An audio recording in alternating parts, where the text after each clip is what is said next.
Hey,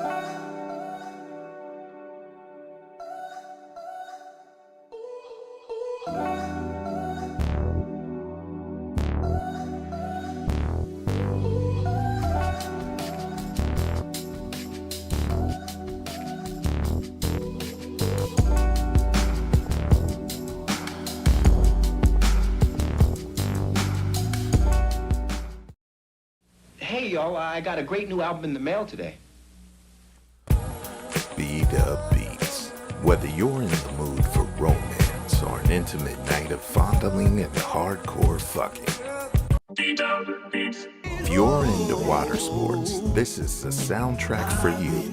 Let your stream of conscience flow as you rock over B-Dub Beats. Cause you know you want it bad as I do. B-Dub Beats. Light her ass up. She said her shoulders hurt, but those B-Dub Beats were playing. Oh man, some things are worth pulling out for, like B-Dub Beats. Hear the beats that made Florida Evans drop the punch bowl. Damn.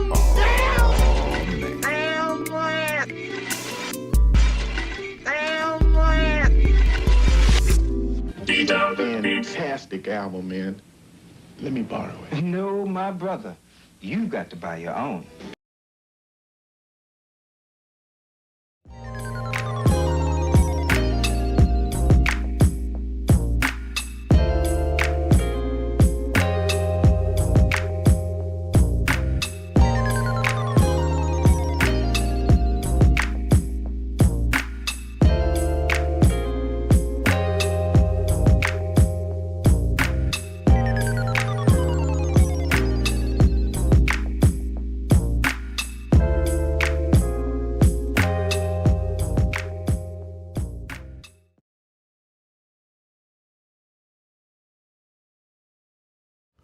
And we're live. What up? Back in effect. Back in the building once again. It is the effing podcast. I am B-Dub. I'm Branson. Hassan, a.k.a. Alpha Dog. Woof, woof. In the building. You gonna give your intro? You here? Yeah. It's me, the mayor. The mayor's in the building. The mayor's in the building. Give a shout out to Buddha. I believe You can Buddha's also coming use through. that other mic on the right. Okay, 10-4, brother. I believe Buddha's coming through. Definitely got to give a shout out to Buddha, Kelly Joe. You know what I'm saying? She misses us. She said she misses us, and we miss her just as much. And you know we'll be waiting on you. Your seat will be here when you get back, baby. You already know what it is. I farted in your chair though. Multiple times. All right, so we will start out the show with, unfortunately. Wait. We got to give our customary shout out. Shout out. Now, My bad. I know you want to be there. Pay the bills, man. All right. First, we're going to give a shout out to our usuals, Eighth and Fancy, for all of your adult snacks in need. Shout out. All right, then we're going to give a shout out to Dank Drinks for the dankest of drinks. Shout out. Then we got Crimey Dealers. The most crimiest of dealers. Shout out. And then finally, we have the local plug. Please eat responsibly. Shout out. Yes. The local plug definitely be coming through. Yes. Yeah, the local clutch. And the local plug be coming through, and so does Eighth and Fancy. Like all the people we shout out, show them a little love. They deserve it. They come through in the clutch. Yes, purchase your goods and wares from them. Okay, yeah, we are gonna start off with the RIPs because the news came out yesterday. So we wanted to send first a special RIP to Michael Madsen. Everybody knows Michael Madsen from many Quentin Tarantino movies, Kill Bill, Reservoir Dogs. Passed away at 67 at his home, I believe out in Los Angeles. From my understanding, it was a heart failure type of issue. So it was something related to his heart. It was cardiac arrest. And he was found unresponsive in his Malibu home. And this was on Thursday. So everybody knows him as one of Hollywood's iconic actors. Yeah, as I mentioned before, Reservoir Dogs, Once Upon a Time in Hollywood, Kill Bill. He has over 67 credits on IMDb, so we could sit here all day Naming discussing all of his movies and his appearances, but we're very familiar with who Michael Madsen is. Michael Madsen. But he did get his start in Thelma and Louise, 91. Well, actually, he got his start in St. Elsewhere in 83, but I think he made his impression on the movies, in Thelma and Louise. And then after that was his collaboration with Tarantino on Reservoir Dogs. And then from there, he went into Westerns like Wyatt Earp. Did you see Wyatt Earp? Wyatt Earp's a good movie. Great movie. And he was Wyatt also Earp's a in real good movie. Donnie Brasco, Die Another Day, Sin City. Of course, the Kill Bill franchise. But yeah, we all recognize Michael Madsen. He had a few bits of trouble with the law, but what actor doesn't? So, So yeah, R.I.P. yeah. So he has over 320 credits total to his name on IMDb, and he actually had 18 movies in development at the time of death. So he was in a lot of stuff. So that's unfortunate. So we're gonna go ahead and give him a shout out, R.I.P. to Michael Madsen. Yeah, Buddha. Look, he got to slam the door hard as hell. I know. too. Buddha slammed the door. Damn, like he Buddha. Slam the door hard as hell. 40 hour work week. Buddha. Ella, the mayor over here looking hella guilty. Yeah. Walk in looking like, ah! So you saying he had 18 active, like, right now, like 18? Like movies in production. So I don't know what stage they were in. Some might have been stuff he already starred in and is wrapping up. He might have been mid-filming. Some might have been in pre-production and yet to film. But total, there was 18 in the works. So you're going to see a lot of movies with Michael Madsen. He's going to have, he's going to be like Pac. You're going to be seeing movies, Holographic. new movies from Michael Hologram. Madsen for years to come, even after he's passed. So, yeah, big shout out to Michael Madsen. Also, another RIP that was a little shocking, Young Noble of the Outlaws, passing away at 47. Self-deletion because we can't say the proper word. Yeah, a Young Noble, the member of the group of the Outlaws with Tupac Pac. found out of Jersey. Yeah, so he deleted himself. I hate saying that word. It's kind of jacked up because you want to say the real word, but yeah, he passed away in Atlanta at 47 on the 4th of July. So. Yeah, so I'm sure I remember hearing him. He was on. He was all over Pac's. Wasn't he on Hit 'Em Up? Yeah, He was on Hit 'Em Up. he was on a lot of stuff. Yeah.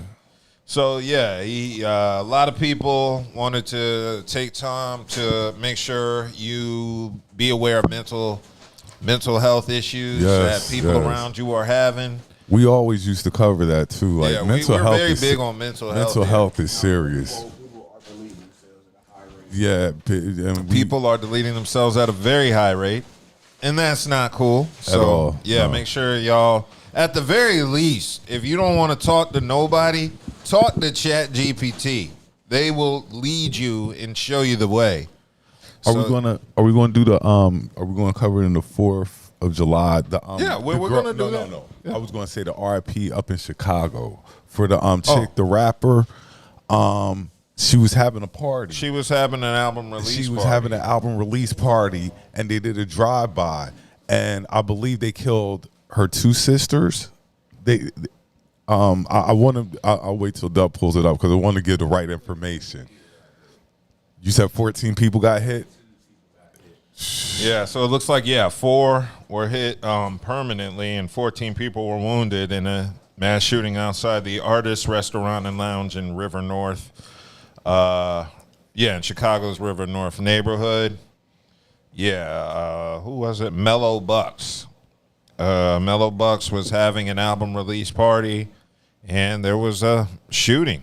And it looks like the range of ages were from 21 to 32. 2 were taken to one hospital, 2 were taken to Mount Sinai, and 3 were taken to Stroger Hospital, 6 were taken to Northwest Memorial Hospital. Damn, why were so many people taken to so many different hospitals at the same location? But anyway, it looks like the Cook County Medical Examiner's Office identified a bunch of people. I'm not naming everybody's name. Yeah, so it looks like 4 people were deleted, and like one was her boyfriend, I believe. Yeah, $100. This is pretty bad. Yeah, it was awful. Bad? No, that was awful. It's just awful. I certainly don't want to have any things like that happen anywhere else. That's pretty bad, man. I'm sure it's still developing as to what's going on, but do you know if they found the suspects? I don't know if they found the perpetrators or not. Like it's just an awful situation. That's a terrible situation, man. You know, you're going to have an event where you know you're celebrating what you've done, the accomplishments you've made, and you have people come out to support you, and their lives are at danger, and that's so crazy. Like last night or like the night before last on Glenwood, they was out there trying to delete people. Wait, there was some business on Glenwood? Yeah, there were some people out there on Glenwood trying to, delete other, programs. Really? Yeah, trying to get other people up out that. Yeah, I did. I heard about that. Well, I haven't checked the news today. You got to be... Yeah, you got to be safe out here in these streets, and you got to be cognizant of what's going on at all times. There was a around road rage incident around my way, on Highway 1, behind my crib. Shot that. Yeah, that happened right behind my crib. I heard it was somebody out here near Atlanta getting busy, butt naked. Look, I don't know. That's why I don't go out the house. That's why I don't go out the house. That's nasty work. That's not crazy. That's nasty work, there. But you definitely have to be safe when you out here in these streets. Unfortunately, that's where we're at as a society, especially in America. Like, because these people out here crazy. Yeah, these motherfuckers out here crazy. Like you have to be on the lookout. Unfortunately. Mm-hmm. Yeah, but let's move on to lighter fare, like the 4th of July. What did y'all do? Nothing. I stayed at the crib Nothing. and edited effing podcast clips. Nobody cooks out anymore, or nobody I knows. Well, you say who? I was on the grill, 3 slabs. He gonna say this now. Yeah, he gonna say this now. Like, right. Oh, look, but you're in our chat. You're in our chat. I know you're in our chat. That's diabolical. And you ain't say nothing about I'm on the grill, because we would have came out. I would have brought food. I would have helped you. So now, okay. So now, hold on. I just want to read you this title. Yes, go for it. Naked man assaults two in Raleigh during attempted carjacking. Oh, a naked man tried to assault somebody in not a car? tried. Not tried. That's not tried. It was on the news. naked man. Wait, he didn't have a weapon? Bro, I think he had a. He had a stick. Wait, so a butt-naked man carjacked you with a stick, Bro, what do you do in that situation? You drive off. You come down to Bojangles, he meets you at the door. He meets you at the handle of your car door With his stick. Kick him in the stomach. I mean, I'm sure when you walk in, you can see this motherfucker butt ass naked. For a man who's accused of assaulting 2 people, trying to steal a car, and then running from Raleigh police, all while naked. Yeah, this is video taken Monday from Sky I-17 as police were chasing Dominique Cortez. He is in jail on a list of charges, including 3 counts of assault on a governmental official, felony breaking and entering, and remember how we were talking about mental health? Mental health is real. Mental health is real. Mental health is super real. Mental health is real. Like, can you imagine a dude not just running up on you, but running up on you swinging Again, in all of his glory. That one. If you're walking and you notice somebody butt ass naked making a beeline towards you, yeah, I'm walking away from that dude. What you doing? I mean, what's your mind doing? You locked in that you can't. Did he have shoes on? Because I think I could outrun him. I'm assuming he butt naked and he ain't got no shoes on or nothing. I at least have my socks Yeah, I'm like, I think I could outrun him if I have shoes on. That was the 4th I'm of July. a big dude, but I could move. I'm just saying. That was the 4th of July. Butt ass naked man coming towards you. What would that do for your rep if you're running away from a butt naked man chasing you? I mean, my rep would be mud. You don't know what's wrong. Get the wrong idea. You don't know what's wrong with that motherfucker. So unless you got a gun to unalive his ass, I mean. Oh, there you go. Yeah. When police arrived on the scene, officers said they found a man and a woman that reported a naked man approached them with a wooden post. The man told police what was the weapon? A wooden post. This shit was a wooden post. The man told police he had just gotten out of his car and locked it when the suspect approached him and demanded he drop everything he was carrying and give him access to the car. After complying with the suspect, the man said the suspect assaulted him with the wooden post. So you still hit him with the wooden post? Oh, you had to fight that nigga. He put his post on you, man. According to the police, the suspect also approached a woman eating lunch in her car. She told them the suspect hit her in the arm with the wooden post before pulling her out of the car and attempting to drive away. The suspect was unable to ship the car out of park. Police said he fled from the scene and hid in a nearby storage room behind 4000 Atlantic Avenue. I can't wait until Dub cuts this fucking. Police said suspect was later captured and taken into custody. They have not released the name. I don't know if I want or the two people who were assaulted. But I can't wait till you cut this. I'm just saying, how do the man? I don't know how. I would have ran. I'll be honest. I wouldn't look for a fist. I don't want to fight a butt naked man. How do a man able to put his wooden post on you? And the woman, how he was able to put it on your arm? Like, are you niggas coming towards me? I'm driving away. I'm in the car. I'm just saying, you that motherfucking traumatized that this motherfucker coming towards you with his shit, and he's able to put it on not one but two people. He put it on two people. Yeah, that would on two people. As a man.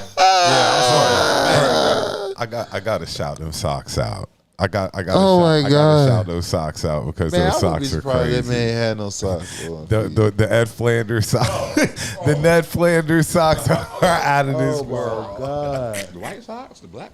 No, the Ned Flanders are crazy, man. You talking about two people? He put that thing on, man. I mean, the man. Like, damn, dude. I'd just be like, damn, what kind of day am I? You could have smacked the motherfucker. I mean, it was 4th of July. I'll be mad as hell. Shit, you. Well, that was on the first. If you done put your motherfucking shit on me, I ain't got nothing to lose then. Yeah, definitely. He started pregame way that too nigga early. ain't that crazy. He got butt naked in the summer. Now, if I saw that nigga in January, I'd be scared. And it wasn't really hot like it was a week before. This week was kind of. Yeah, he was only approaching. Wait, did the dude? No. It was a dude. No, it was a dude. It was a dude, and it was a husband and wife.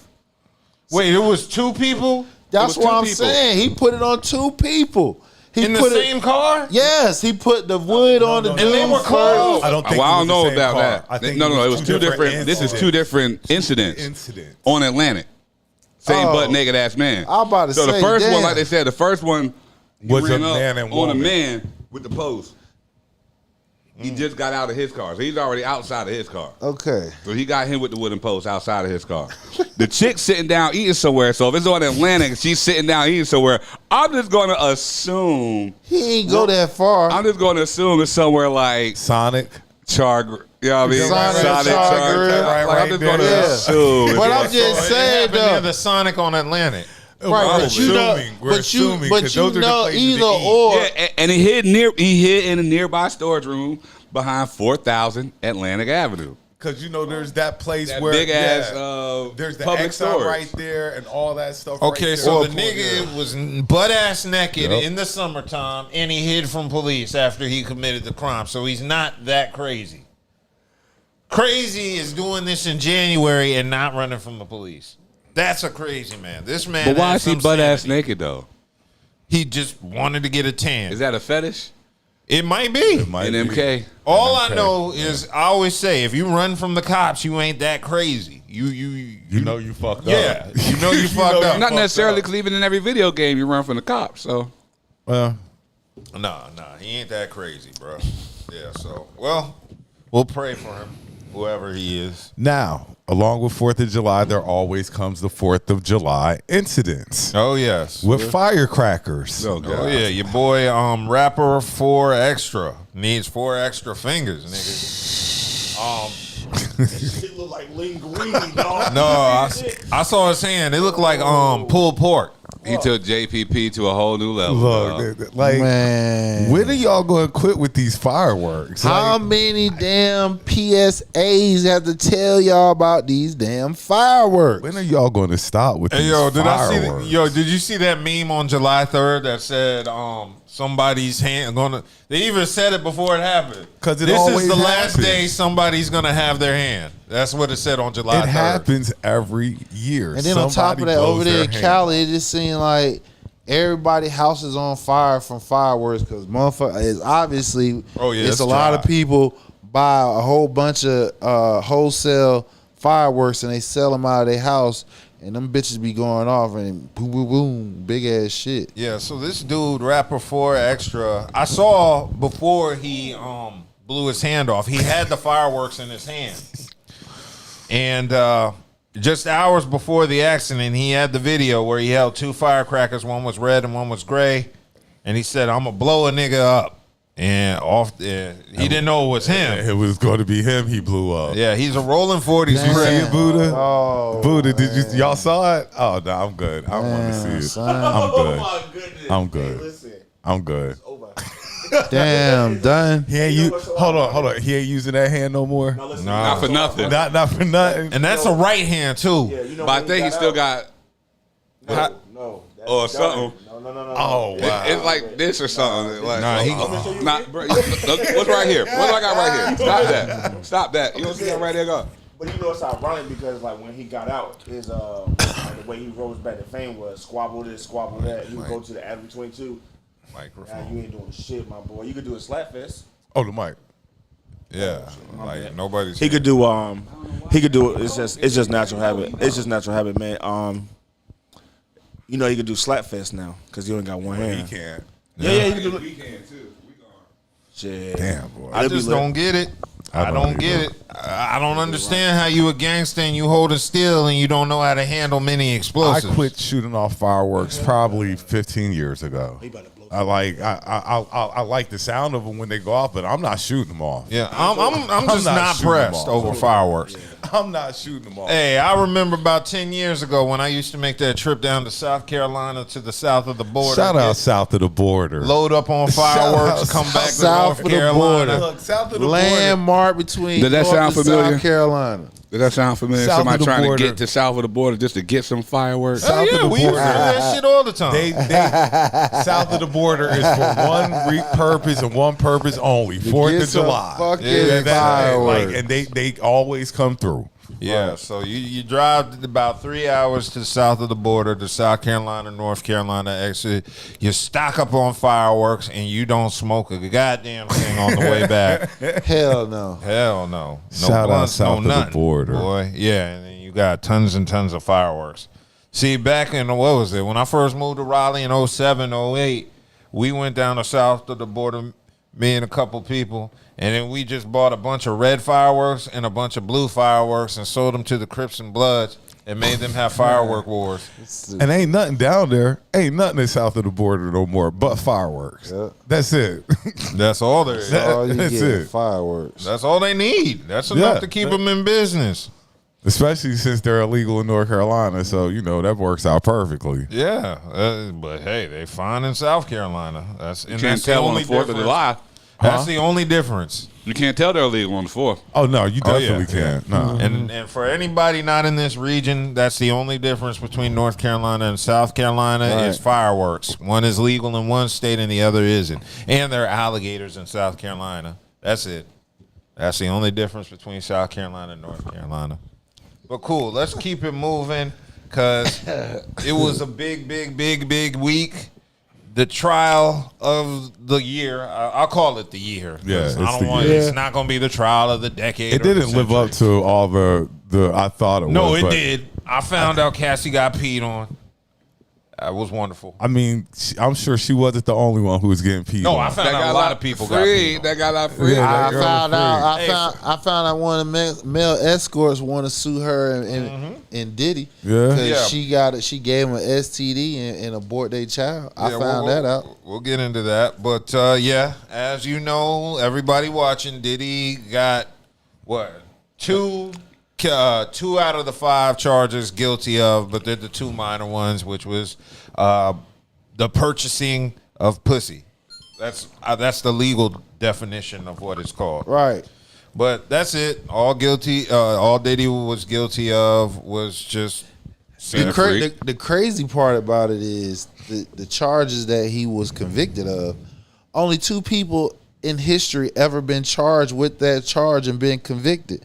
The law was strictly created for black men, especially black men that took white women over state lines. And we had. Are you referring to the Mann Act? The Mann Act, correct? Because first black heavyweight champion Jack Johnson, he was convicted of it, and Chuck Berry was, and R. Kelly, and yes, Charlie Chaplin was charged, but was dropped. Was not dropped, exactly. So only black men has been convicted of these charges. And only one white man has ever been charged with it, and the charge was dropped. Exactly. So, and he was speechless when they gave it to him. He ain't say nothing. Yeah, Charlie Chaplin ain't say shit. He said, "I'm already in enough trouble." Right. So the thing about it is, like I said, it just, and people like, why is we celebrating an abuser? No, nobody's celebrating an abuser. They're celebrating the fact that he did not get convicted. I ain't celebrate shit. No, I was just. But so what are y'all celebrating? No.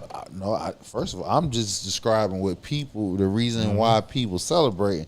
He didn't get convicted on some bullshit. The charges that he should have been convicted on, they couldn't convict him on, so they got him with a historical racial charge, which it was. Yeah, let's call it like it is. It's a racial law against. It's only strictly for black men. Racist law that's still on the books, and he got convicted by that. But other than that, what he's supposed to been charged with and been convicted of, it would have been a misdemeanor abuse charge. That's it. Yeah. So people saw what it was. It was people enjoying the orgies. They tried to get some money. The government couldn't prove their case, and it is what it is. And the people who had problems with it, they can't take the emotional part out of it and just let's go with the facts of the law. The facts of the law is this man got convicted because of what goes on in his bedroom. And if people cheering that on, that means you, me, if somebody asks a girl to go with us to another state and we had sexual intercourse and she disagreed with it because she was mad with me or some shit, you can get charged with that shit too. Mm-hmm. That's a federal charge. The fact of the matter is you don't have enough money to fight that shit. That's what people need to understand when you're cheering on stuff like that, the Pandora box that the average Joe or Mary, particularly Joe, can get fucked up behind that shit. Well, what I see is this. If you don't make your private life public, you don't bring the public into your private life. That's A. Yeah, that's all it was. That's what it is. I told you that. If you were too I'm not saying you. He was just arrogant. Was he arrogant? Because everything that he was was he? No, listen. He was super arrogant. No. That's why everybody knew his business. Listen to what I'm saying. Was he arrogant? Because when Diddy was talking about all the free calls and shit like that, these are decades, years ago. Everybody, this shit is being relived because the law that was created. Once again, this law was created specifically for Trump. Hold on, I'm about to get. But no, this is what I'm saying. You got it. Wait. You're. Hold on. I'm saying if you don't put your private life out in the public for the public to give you an opinion. He didn't do this. Nothing was recent. That's all I'm saying. None of this stuff was recent. When Diddy used to talk about this shit was years ago. Diddy has not talked about freak offs recently. None of that shit. I'm saying. If so, you read. If you know anything about the swingers lifestyle, which he lives, right? you don't really talk about the swinger Understand that. lifestyle. I get all that. But So once you bring people into your swinger lifestyle, now you're opening up the court of public opinion because now people are taking in this who might not should be there. So again, let's see. This is where we gotta keep the content. The only reason why this is relitigated again because Cassie wanted money. That's it. If he took her serious about the book and pay her whatever she asked for, we would not have been talking about this. None of these charges he was being charged for happened recent. These were old, years ago. So this is not Diddy that said last year, oh, we talking about the freak offs or nothing like that. This is not him doing that. So if you're going to convict the man of something that he said decades ago, that's a problem right there. That's called cancel culture. You feel what I'm saying? You cannot sit here where he said something a year ago, 10 years ago, 20 years ago, and now somebody try to get money out of it, and the government basically said, well, if you don't testify against him, then we can charge you with the same charge, because Cassie could have been charged with the same charge and could have been convicted over the Mann Act. But because the government gave her immunity, you feel what I'm saying? That's why she got up there. So this is where another thing where people need to understand. If anybody got up on that stand, got immunity, that means the government had dirt on their ass too. Yeah. Lots of people had dirt. Right. So that means they was complicit as well. The number one thing I took from this, and we used to have this conversation all the time, was flying you out is hoe talk. Getting flown out, getting flued out. Remember we used to always talk about getting flued out? Getting flued out is hoe talk. Yeah, when has it never not been hoe talk? It solidifies now as hoe talk. It's been hoe talk. Yeah. But now it is solidified. Now the game is fucked up. Right. You get like I said, the average Joe can get hit with a Mann Act. The average Joe can get hit with a Mann Act. Unless you're getting flued out to Vegas. No. Vegas is legal. And not Vegas. Vegas ain't legal prostitution. The county over next to Vegas is legal. That's where the Bunny Ranch is. That ain't in Las Vegas. I believe Nevada. Yeah, he correct. It's not Las Vegas. It's the state of Nevada. Is it the state? No, it's not. Henderson. It's county. Henderson County. One county. Yeah. Well, you'll go into Henderson and everything is all good. Better hope there's a goddamn airport there. There has to be if that's the only place prostitution is legal. You want to fly in with your hoes, do what you're supposed to do, and then leave. But they interviewed a member of the jury, one of the 18 members, which is 12 plus the 6 alternatives. And the juror just said Diddy's defense did a good job of discrediting Don Richard. They said it was like a verbal takedown in the courtroom the way they discredited her, which they should have. Don Bryan still. Her name is Richard, and it's spelled Richard. You know this girl running game. I mean, the people who made out the best, of course, Diddy made out. Yeah. He made out great. Diddy's lawyer made out. Yeah. Brian Stiller's 2 for 2 on Rico's. Diddy's lawyer is now like that the guy. Michael Jordan of Rico. Yeah, they got Young Thug. He is that guy. He helped beat Young Thug and Diddy right there. Hip hop's Johnny Cochran and shit. He is that guy. And the person who took the worst is Cassie. Mm-hmm. Cassie took the worst of what came out of this trial. Million. Well, somebody about to dip in that shit now. Public image, Cassie took has changed. It really hasn't, because you didn't think highly of Cassie before. No, it has changed because at first people didn't talk about it as openly. I had forgotten about Shorty, and now you said what? I forgot about Shorty. About Cassie? Nobody thinking about Cassie. No, I'm just saying in public image, like when you look at Cassie now and you think about Cassie, like she came out the worst because now you know how. She's a scandalous how trifling she is. Redbone. She came out with the worst of it. Who, Cassie? Cassie ain't. She ain't black. That's a good question. She's not black. Her parents. I've seen her parents. Neither of them are black.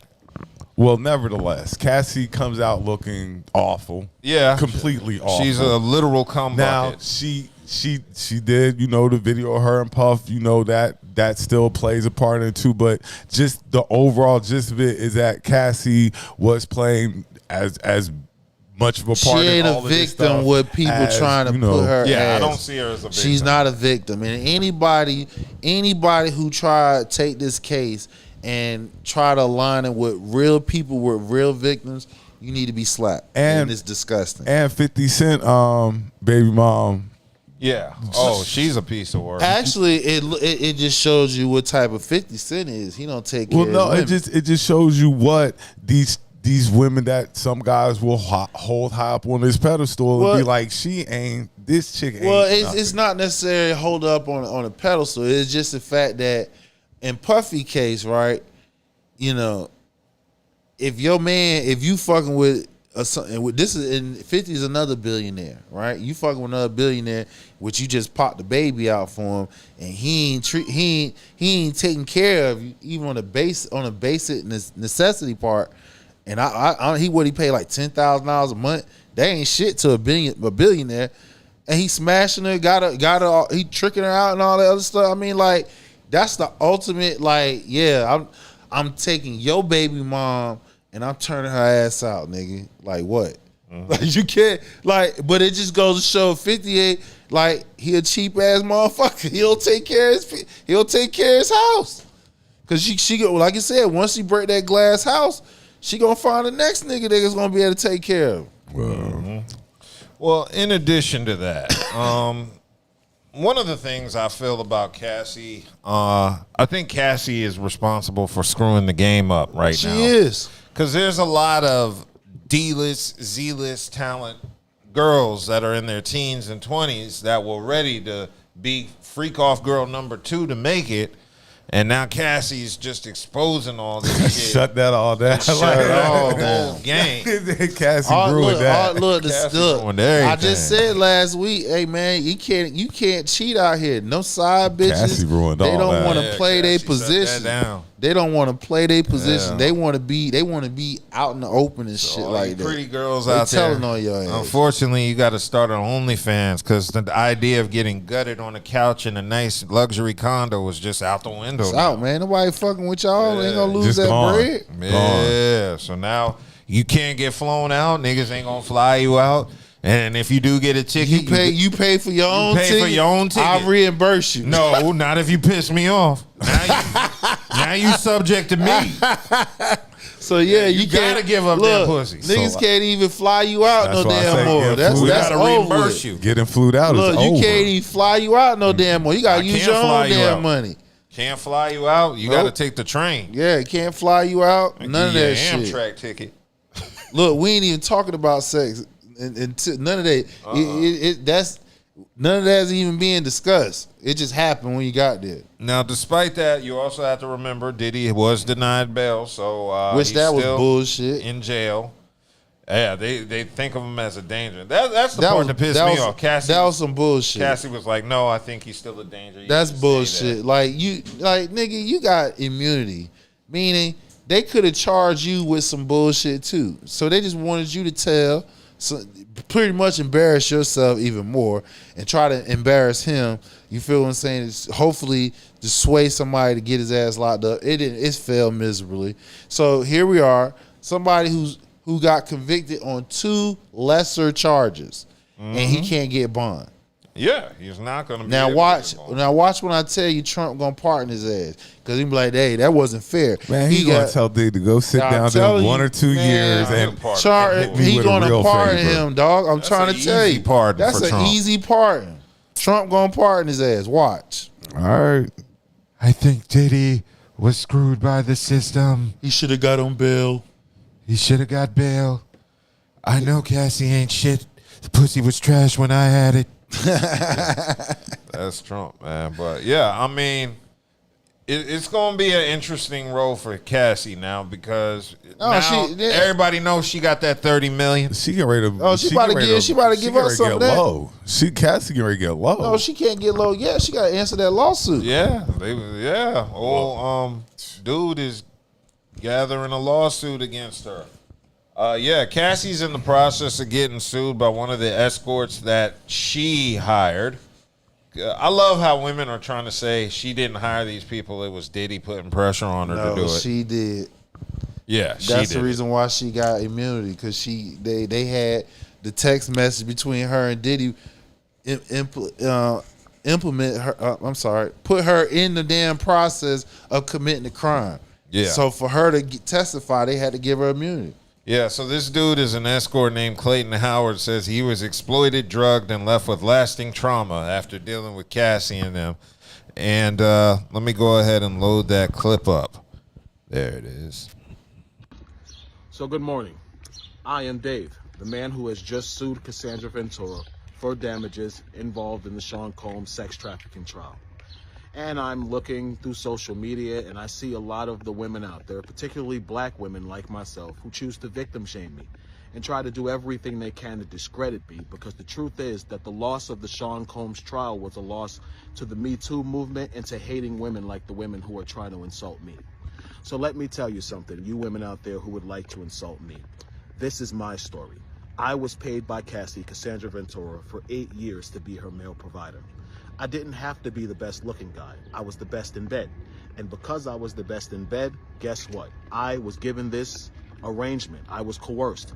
I was drugged. I was manipulated with promises of money and gifts for over a period of 8 years to continue to be this woman's provider at her expense and at the expense of Diddy. Now, at the time, legally, I didn't know my rights as well as I do now. I didn't create this conflict with Cassandra Ventura. She created it with me.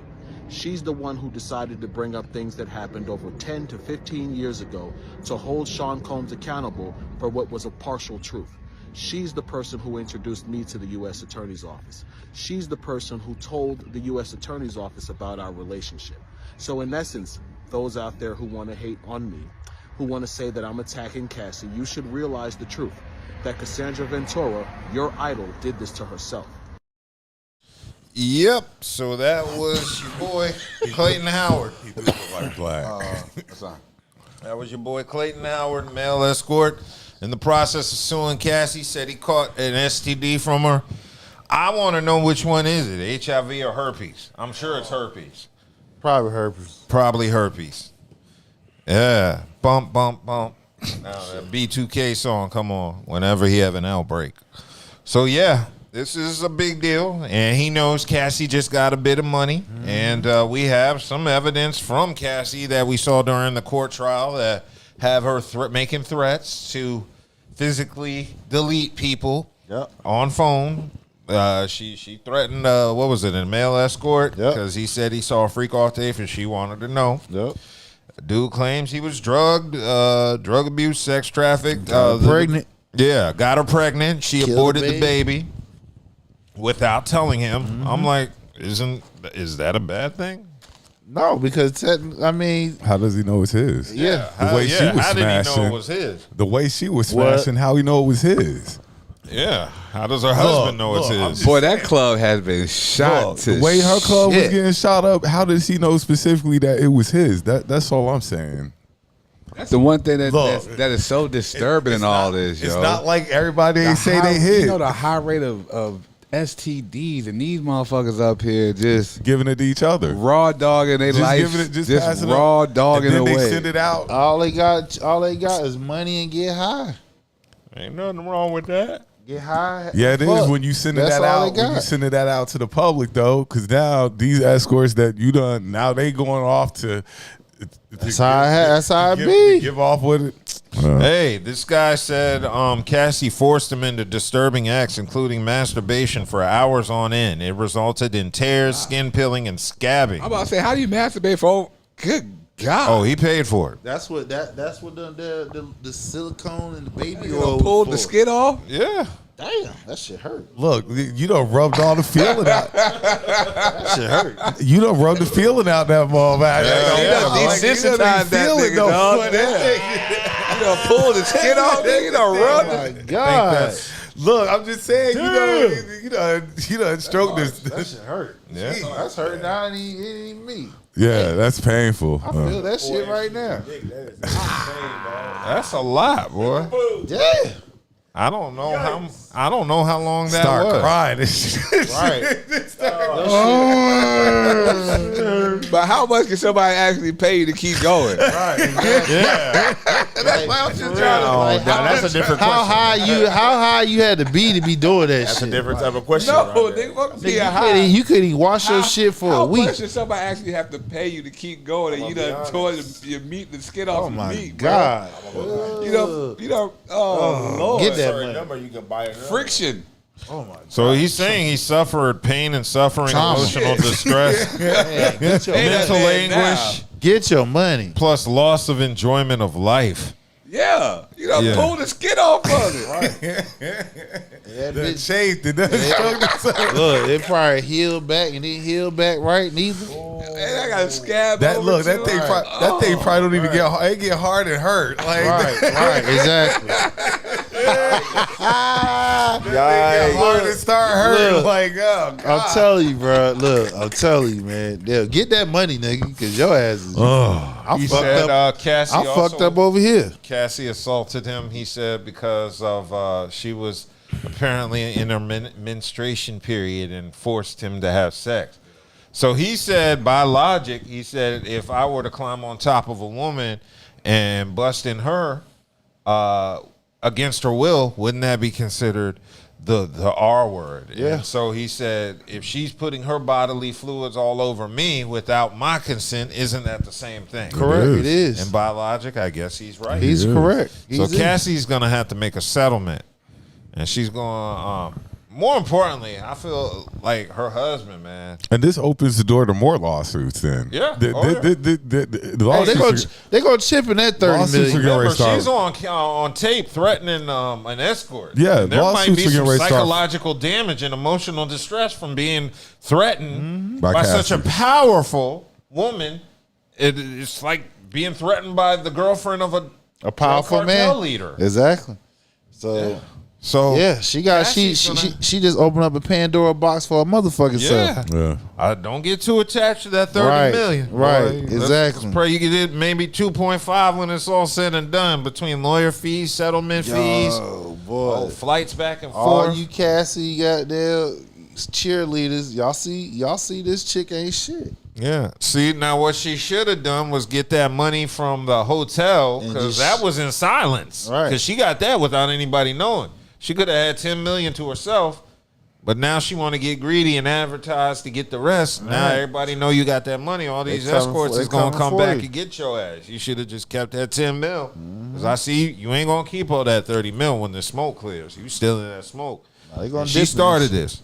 Yeah, Shout exactly. out to all the women on social media blindly defending Cassie, still Right. saying up and down she's an innocent victim and Exactly. Diddy's a monster. Stockholm Well, I mean, syndrome he and all did. that He did beat her on tape. Now, Oh, he whooped her ass. She did shoulda do that left him, now. So but she it's- didn't. It's still like she does have a little victim, but she does No, have ain't a no little victim. You can't stay in no shit like that for decades on end. Cassie Then you victimized with, people. then on top of that, you was in between It's- two fucking relationships it- just to come back There's to no- participate in the it free doesn't- off. Just There ain't because, no victim. Just because She saw money. just because she was doing stuff as well does not mean that she's not a victim as well. not. She's a victim. The Her husband's easiest a way to victim. Her husband's a victim. But no, the easiest way to look at it, nigga, hurt people, and she was definitely hurt.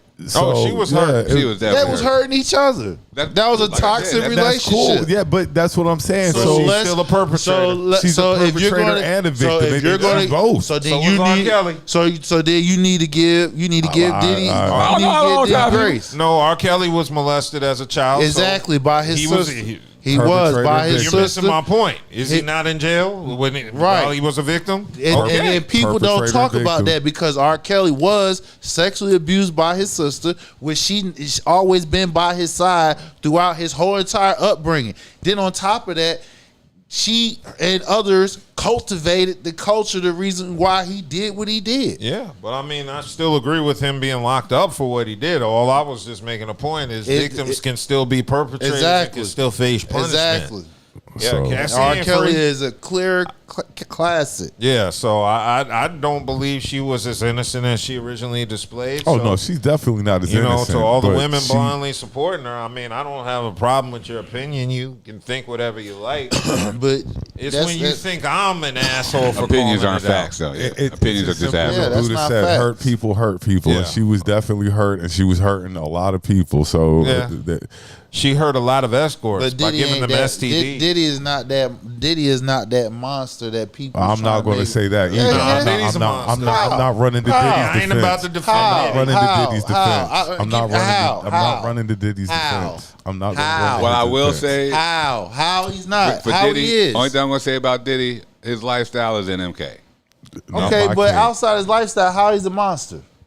Nigga, I saw you beat that girl on tape. What you mean? How is he a monster? I saw you with my own eyes. What do you mean?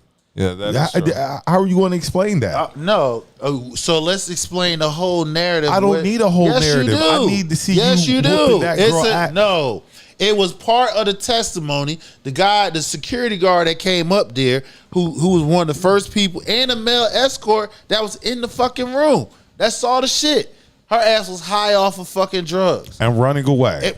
So Diddy brought her ass back in, I'm not excusing. Let's get something straight. Wait a minute. Did he run her down? Wait a minute. Yeah, I'm asking a question. Yeah, I'm going to listen. I'm going to answer all of that. So you're getting ready to defend this? No, what I'm saying is, if you're gonna call it for what it is, name everything that transpired in there. The two people that saw the shit, the main guy that was in there that saw the shit, she was high off of drugs. So she was well over her head. So yeah, outside of what Diddy did, not defending that, how that one incident just say he's a complete monster? Because that incident says you're a monster. The same way it says about Ray Rice. No, that doesn't. The same way it says that you're a monster. I don't call nobody a monster. I don't call nobody a monster if it happened one time. I don't do that. If you got, So if you kill somebody, wait a minute. Somebody if one you time, have, are you a killer? No, you still not. But don't push him. You still not. There's always there's always a cause and effect why somebody do something. Regardless of its cause and effect, It it's is. still what you did. You cannot, if a person never done it before and they done it at one time, there's a reason why it happened. A person just don't snap. If you fuck a dude one time, are you gay? Yeah. Possibly is, yeah. Hell yeah. So is it are Possibly you gay or is. you? So if I see you, so one You time, have tendencies. one time will sway what I believe. No, we not, because if somebody outside of that, if somebody sits here and all right, somebody we can use stay on track. We talking about somebody beat a woman, right? But he has plenty of other people that been around him that knows him his whole entire life and swear to whatever. That's not the guy I know. That's not the guy I know. So if you know somebody for their whole entire life and one time, one incident, he done something, it's not good, that makes him a monster? No, it don't. He beat up Cassie more than once. I'm trying to sit here and listen and wait. They testified multiple times. But on top of that, though, like everybody that had just immunity. on top of that, Cassie can't be with like $1 and some change, and I mean like a little bit of change. The way he drugged that girl, and you know, if this is what we're talking about, he's not a monster. Why not just sling her over your shoulder if that's the case? Yeah. Why not just grab her hand or her wrist? Yeah. He drugged that girl back by her head, bruh. In a towel. You can't. Thank you. You hold another towel. You hold the towel up. In a towel.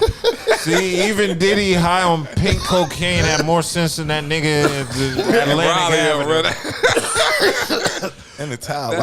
I can't. We're not say we're not going to defend. I can't defend that. I ain't defending what? I'm just saying. No, what I'm saying is you're labeling somebody that have in my eyes. I seen it once. I'm not. If there's not a track record, meaning other victims saying this man done this shit. I'm not saying somebody do something one time. You know, one of the oldest sayings in the world is, I'm not doing that. Actions speak louder than words. So deep. okay then. That's So deep. which you got in trouble in the past, right? That's who you are right now. Whatever they labeled you, I still have the question I'm asking you. The question you I'm asked me a no, question. I'm gonna I make still sure, have hold on. those same thoughts That's and not what I'm tendencies. Now, asking am I you. going to act on them now that I'm older and more mature? No. The question I asked you are But it's whatever still they there. labeled you when you got in trouble when you was younger. Are you that? Are you that label? From Are when you I that was label younger? now? Yeah. You talking about in my teenage years or in my 30s?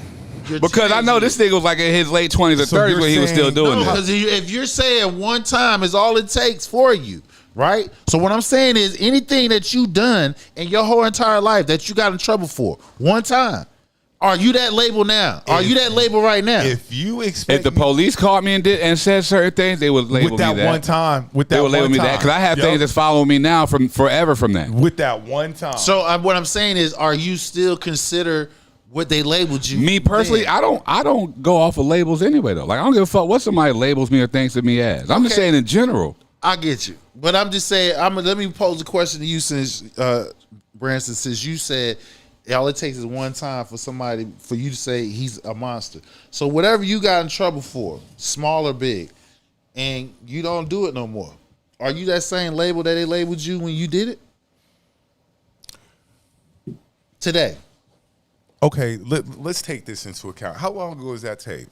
How long ago was that tape with Cash? About 6 years ago. Stop. No, Stop. about The 6 tape years. where he beat up Cash. About 6 years ago. Oh, that's over 7 years. The Yeah, statute of exactly. Limitations expired. So you're telling me that he changed that night after he beat her like that? Like that was the last time he probably beat somebody like that? Because once I hit my I don't believe I'll that. say once I hit my late 20s, early 30s, my whole thought process changed on life. Right. This man well in his 50s, 60s. Yeah, and that's what I'm saying. So you're still saying he's still doing that. I You said one time. I would say so. Okay, so now I'm gonna ask you. Would you ever got in trouble for? You still that label now? You did it one time. Are you still doing that now? That's what happens when you do something It's one a yes time. or no The label question. always going to follow you. Okay, so you agree with your label. So Regardless do you if agree with your label regardless that if you are the labeled label on? is or not? I have to turn myself around. He hasn't made any efforts to turn that around. How? And everything that they're charging him is old. There's not new. It's old. We're talking about almost a decade old worth of shit here. Regardless of what? It doesn't matter. Dude, Regardless you talking of about 10 what? years. What was I doing? Hold on, let me think. 10 years ago. 10 years Come ago. on, bro. Are you listen to what you're saying? And hold on, I want to make sure I'm understanding you clearly. Just to put something in perspective. Once I had children, a lot of them old thoughts disappeared. So whatever you wanted to label me as or whatever, none of that shit mattered to me. Because once I had kids, that whole lifestyle changed. And on top of that, I'm gonna say This nigga got kids. And he if got daughters. If you hit a woman once like that, you've drug her? You've done this before, and will do this again. Like That's that not is necessarily true. doesn't- If both of them high off of drugs, now that's fact. That if is both not of them necessarily high off true. drugs, But that's a whole once you've different ball done game, something bro. like that, my nigga, I get what you're saying. like that. But you have a male escort that was in the room when the whole shit started. He didn't drag her and back into the room by her hair. If y'all go see down here, the hallway. See, this is what you're gonna point out people who testifying. No, saying, I'm not. I'm just pointing out what I saw. I get what you Not saying. any facts or anything. Any okay, of so the what story or the backdrop that led to it. No, you had that is important. That's important, though. It is important. Okay, so he was It's a cause and he effect. was so enraged that this big ass man had to manhandle this woman. Big, but go ahead. Boy, stop. No. Compared to Cassie? You tell like I'm saying. Diddy's You're not telling me big, this bro. man, Compared this to Cassie. grown ass man, Diddy's not had big. to Compared to Cassie. manhandle Diddy's not a big. woman. See, I don't condone domestic violence anyway. Like that's just I guess that's just me in general. Unless you actually hurt me or really hit me. Like that's the only way I'm going to hit a woman back ever. What I'm saying is, But drag her and I get all that. I get all that. I'll walk And away. we, see, this is where everybody want to skip past. I'm not skipping past Yes, nothing. you are. What I'm No. saying is, both of them high as hell. And Okay, then. Both of them high as hell. I've done drugs. Yeah. I've done a lot of drugs. Okay. and you're doing something that's out of your mind. The only difference is you ain't had nobody that was bigger than you or whatever physically manhandled you and bring you back in the room because you were just out of your mind. But why would they though? He ran that girl. I get what you're saying. And I'm not arguing that. No, I'm not even speaking on that. Why would they though? Listen. Why would they? Maybe because you're not listening. You about to get hurt yourself. So you're gonna you think you're gonna manhandle me? That's if you sitting here about to get, if the only I'm just giving an example that you can keep somebody safe is by manhandling them in that manner. All you're doing is making that situation worse. No, it's not. If you sit here about to get walk out in the middle of the street and somebody had to physically tackle your ass to keep you from getting hit by a car, what's that? Why they got tackle? Why they can't just hold on to you, bear hug you? How the fuck can they hold on and bear hug you when it's a reaction, bear hug, bro? Pick up. No, niggas ain't probably. You want an LT a motherfucker, right? To make sure your ass don't go in the street to get hit. Why not? Hey, Buddha. But okay, just. But let's get back to what I was asking you. You just said all it takes. Hold on. You just said all it takes is one time for you can label somebody a monster. So what I'm saying to you is anything you done. One time you've been labeled, that's you throughout your rest of your life. Right? Adult life, maybe. If you do it in your adult years, yeah, I'm sure it's going to follow you in your adult life. So let me ask you this. Adult years. You ask anybody. Not adolescent, not teenage, kid mind still trying to mature and all that, little 13, 18, even 21. We've only seen it one time. Mm-hmm. It's Puff a woman beater. Yeah. Okay. It's Puff a woman beater. I saw him drag her ass. He whooped her ass. And it's just off of one time. And okay. That's but you said he a monster. Okay, he's a monster. He is. And a woman beater. Okay. I mean, he's beating women. Or he beat her. He beat women. Like I'm saying, they was beating each other. If he's not a monster, they was beating each other. There's other ways you can go about calming somebody down. They were beating each other. And getting out of situations. They were beating each other. Oh yeah, their situation was toxic. They were beating each other. That's all I'm just trying to make sure we say. Well, that's fine. They were beating each other. We just saw him we just saw him beat her. That's all. But they were beating each other. And there's been people testifying to that. They've been physically fighting each other. That was just like when I said the lady testified to the 20,000. So then that means he hasn't been doing it just one time. This is the other time that he got caught. And this time he got caught on camera.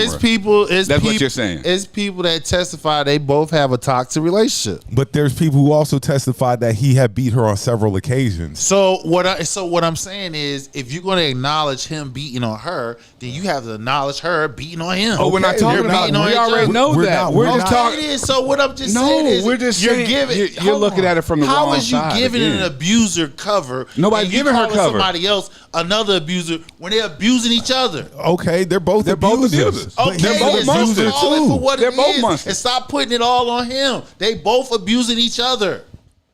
That's what a toxic relationship is. What am I missing? What you're missing is he said, number one, all it takes is one time for somebody to be a monster. Okay, cool. We can go with that. But what I'm sitting here, but we know he did it more than once. So what I'm saying is this: since we know the full outcome is she's not innocent as people make. She's not a victim. Nobody's not a victim. Innocent. So just like he beat, just like that the person who made out the work. Yeah, in this case you're still putting the onus on him, saying he's a monster. Okay, a monster beat on somebody defenseless who can't defend themselves back. She wasn't defending herself. Yeah, she wasn't fighting back. In that situation, she wasn't. In that situation, she wasn't. You just described. You said that's a monster. Bro, you fighting for these women beaters hard. No, I'm not. I know Ike smiling down on you. Oh, he loved that cake, Eddie, man. He ate that cake, goddamn. First of all, it ain't. No, what I'm saying is, if you're going to acknowledge that it's a toxic relationship, right? Yeah. But you only putting the onus on one person, the only one person that's being physical, which in this case is a male. I'm like, then you're not acknowledging that as a toxic relationship, because if you are, then both party owns and share the responsibility that they're hitting and beating on each other. I know how to make it right. We just saw him. Cassie's a monster too. Yes, she is.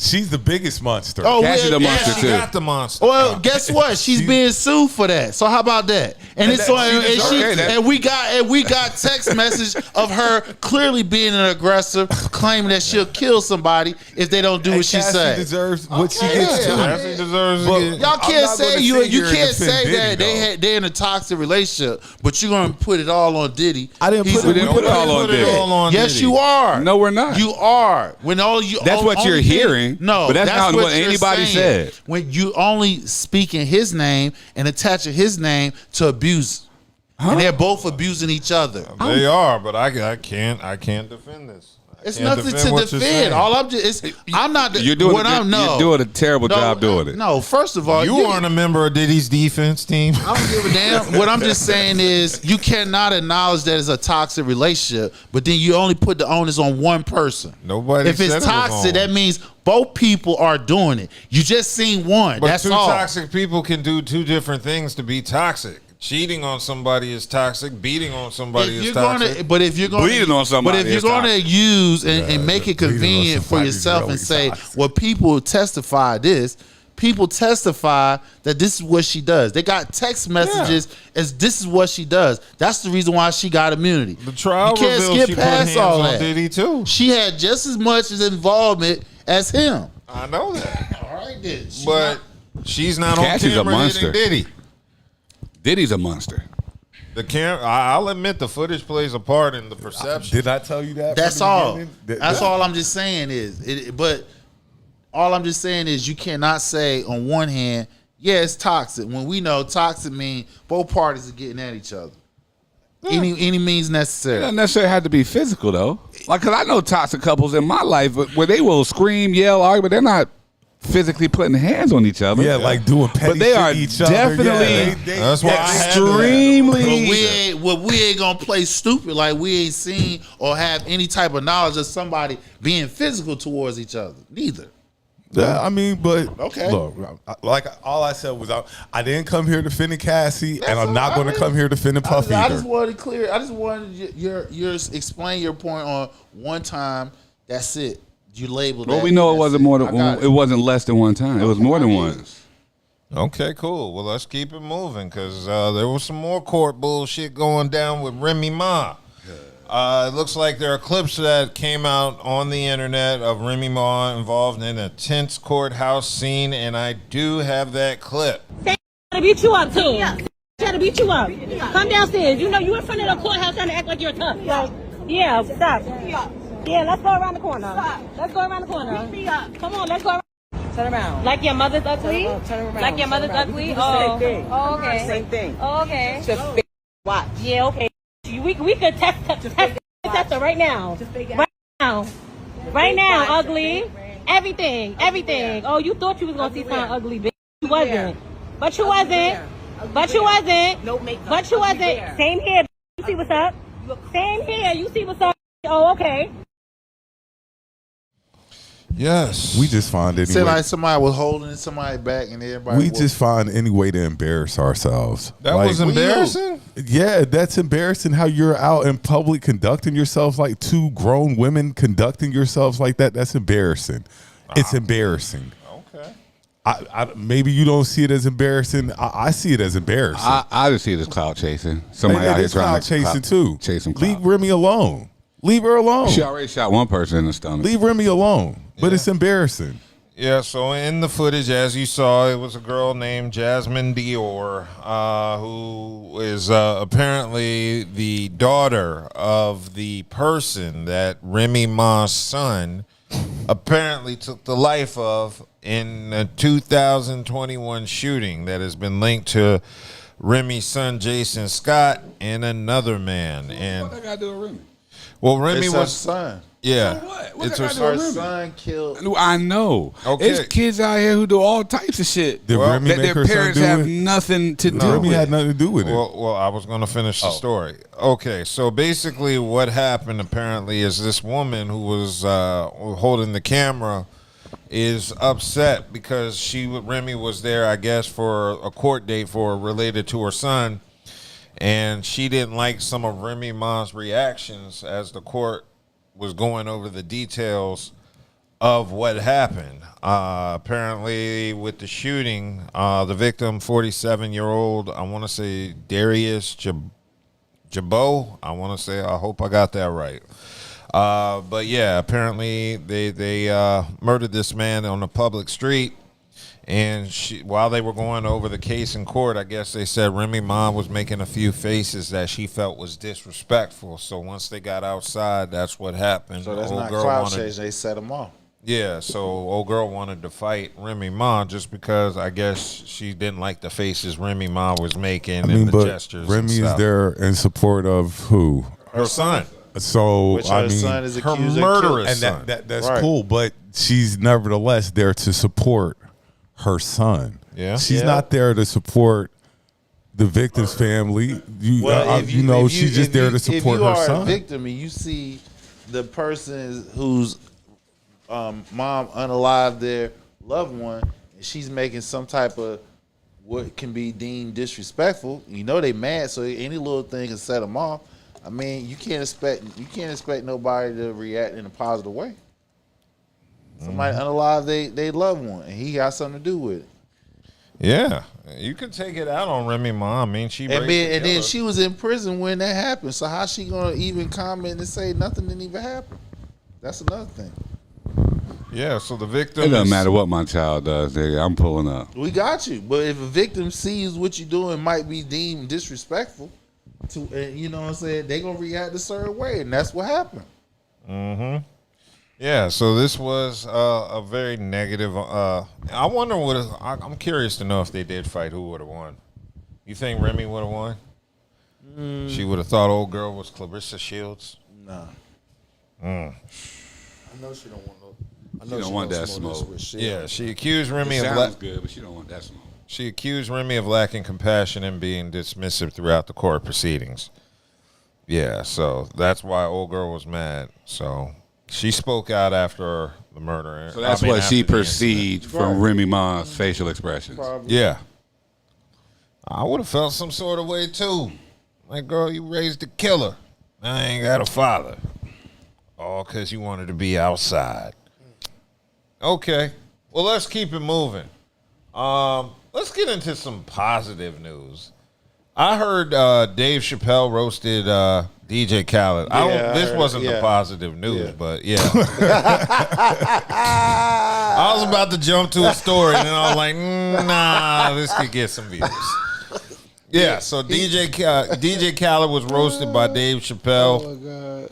And Dave got at him because he was a little bit upset at DJ Khaled's silence over what's happening in Palestine. In Gaza. Yeah, in Gaza. And Dave Chappelle, DJ Khaled is probably the world's most famous Palestinian. Palestinian.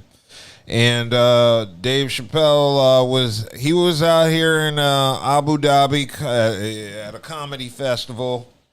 He came out and the audience members shouted out Khaled's name. And I guess that's what set Dave off, because I don't think this was pre-planned material. So while Dave came to the stage, somebody shouted out DJ Khaled, and that just caused Dave to go off the cuff. He said, let me tell you something. For a Palestinian, this man is awfully quiet right now. And as a Palestinian, how could you be that quiet right now? And why are you so fat? People are starving. He's the only fat Palestinian on earth right now. So that was Chappelle.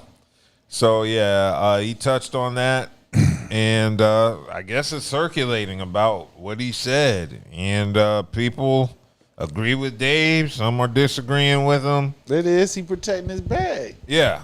Well, that's why a lot of people are upset with Khaled, because he hasn't spoke up for his people, because I guess he's too busy trying to make that money. But, I mean, I'm not surprised. That seems like the type trying of to keep person that bag Khaled secure. is. Shit, he was supposed to drop an album until Drake shut that shit down.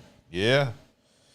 So, that's crazy that Drake, like, that's the only, like, all these people you were quote unquote good with, Drake say he ain't doing it, and now now the project over. You ain't hear nothing. He mentioned about that shit.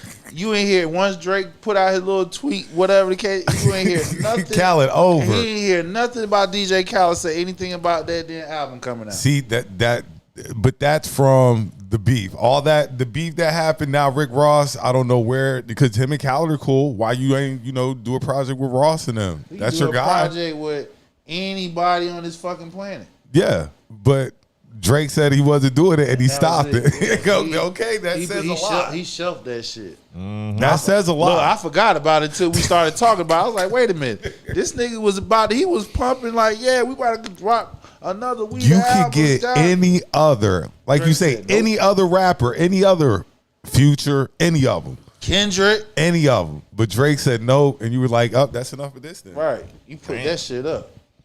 Cool. Well, hopefully Khaled says something and speaks up for Damn, folks. Khaled, you need to stop tripping, man, because He ain't gonna say You nothing. ain't saying nothing. He ain't gonna say nothing. He ain't ever said nothing. He ain't gonna say nothing now. He ain't gonna lose that money.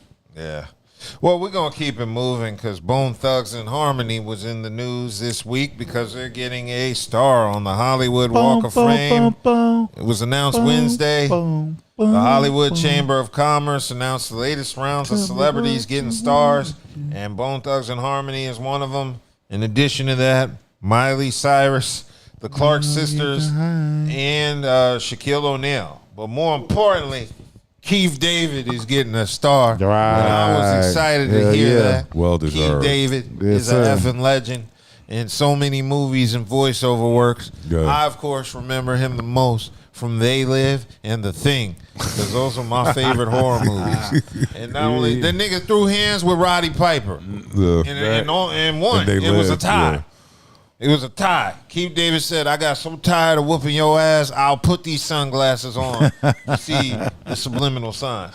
So I'm happy Keith David got that. He deserves it. Yeah, and they showed a little clip of him reacting to it. He got emotional when he found out because I guess his family went behind his back and arranged it, and they made him sit there and watch it. Well, he didn't think he would. He didn't think he was going to get it. That was crazy. That's crazy that he hasn't had one already. He should have got one in the damn 90s before, just off his 80s work. But hey, that's why that video was so dope, because he didn't think he was going to get it, and he was just surprised. But he, like you say, it's long overdue. Like I think the Bone is long overdue. Like, people get honored so late in life. Don't start. Bone is long overdue. Old hip hop thoughts. Not even that though, nigga. Like Bone is definitely well deserved. Bone is long overdue. Bone is the Migos before Migos. Whether you like them or not. Whether you like them or not. Bone was Migos before Migos. Let's not go too far, Brandon. I'm just calling it what it is. What, the Migos? Bone was Migos before Migos. Yeah. I can go with that. Just group settings in general, yo. It was a group. It was a dope group. They put in a lot of work. They put in a whole and lot they had of a work. time, they had a real time. Like the first of the month, people don't understand how big that song was. That song, that's a drug dealer One of thing. the few acts that have tracks with Biggie and Pop. Like, they're the only act that had a track with Biggie and Pop. Well, organically. Now you got people doing it with Post and stuff like that. They were the only organic group that actually recorded the track both with Biggie so and Bone Pop. definitely deserves it. Yeah, they're a bridge. For the love of money, boy, when they dropped, and that's what the younger generation doesn't understand. That Midwest sound, Y'all weren't boy. here for when that actually took place. See, and this is another thing about, and what I love about our generation, the difference between our generation and this current generation. We actually captured the moment. Like, we didn't have the phone. We didn't need it. And probably didn't want it at that time. But you actually got to live and experience what that energy was really like. You ain't have to worry about getting the proper angle and capturing for somebody later to watch. But like, nah, you were just in there enjoying that experience, yo. That energy will never be captured again. Cool. In addition to that, shout out to Bone, of course. Drake. Drake released his new his new track I heard at it. midnight on July 5th, which means today, basically. And it's called "What Did I Miss?" And it's about him being betrayed and bitching and moaning on every track. He said, typical Drake. You niggas just better not ask me for no favors. It's He love ain't for my lying, brothers though. and death to a traitor. Is he wrong? He ain't lying. Let's be honest. Drake is not lying. No more Drake stimulus plans. First, what do you think of the track, Branson? It's all right. Booty. It's not the bop I was. It's not the track I was expecting from That Drake. shit But was, it's not whack. It's just truthful. Just truthful. It's just truthful. All the dudes that you thought were running with you, when it came down to it, backed out on you. And if you think they're doing Drake like this, I hate to say it. Wait till Cole drop. If you got a whole, if Wait you till got, if Cole you drop. got a whole bunch of dudes speaking the same thing, would that make Drake? If anything, if the whole rap industry is speaking the same shit about Drake, would that make Drake? What are they saying about Drake? Vulture culture. Culture vulture. Culture vulture. Yeah. He wasn't really a culture vulture when you were eating off of him. saying that? Say what? He wasn't a culture vulture when The they whole were eating off of ATL him. scene. Well, that's why it all started, right? Off of Future shit, right? No. That's how it all started. I don't believe was out before Future. No, that's not what I'm saying. What I'm saying started is Drake how the saying whole him. beef and Kendrick and shit, how it all started. Oh, with who Drake said saying who first was person Kendrick? Kendrick said, "I'm just saying what the culture is what the culture's saying." So who the culture? Everybody in the ATL scene. Everybody was when he detailed every artist down in ATL saying what they were saying. Like I said, it wasn't much of a culture And vulture when people where were. did Drake relocate now? He in Houston, right? He in Texas, right? He want to take that scene. He want to snatch that shit up. He's always been his original. Houston, idea. Atlanta, Vegas. It was Houston, Atlanta, Vegas. It's always been that. Hey, so again, if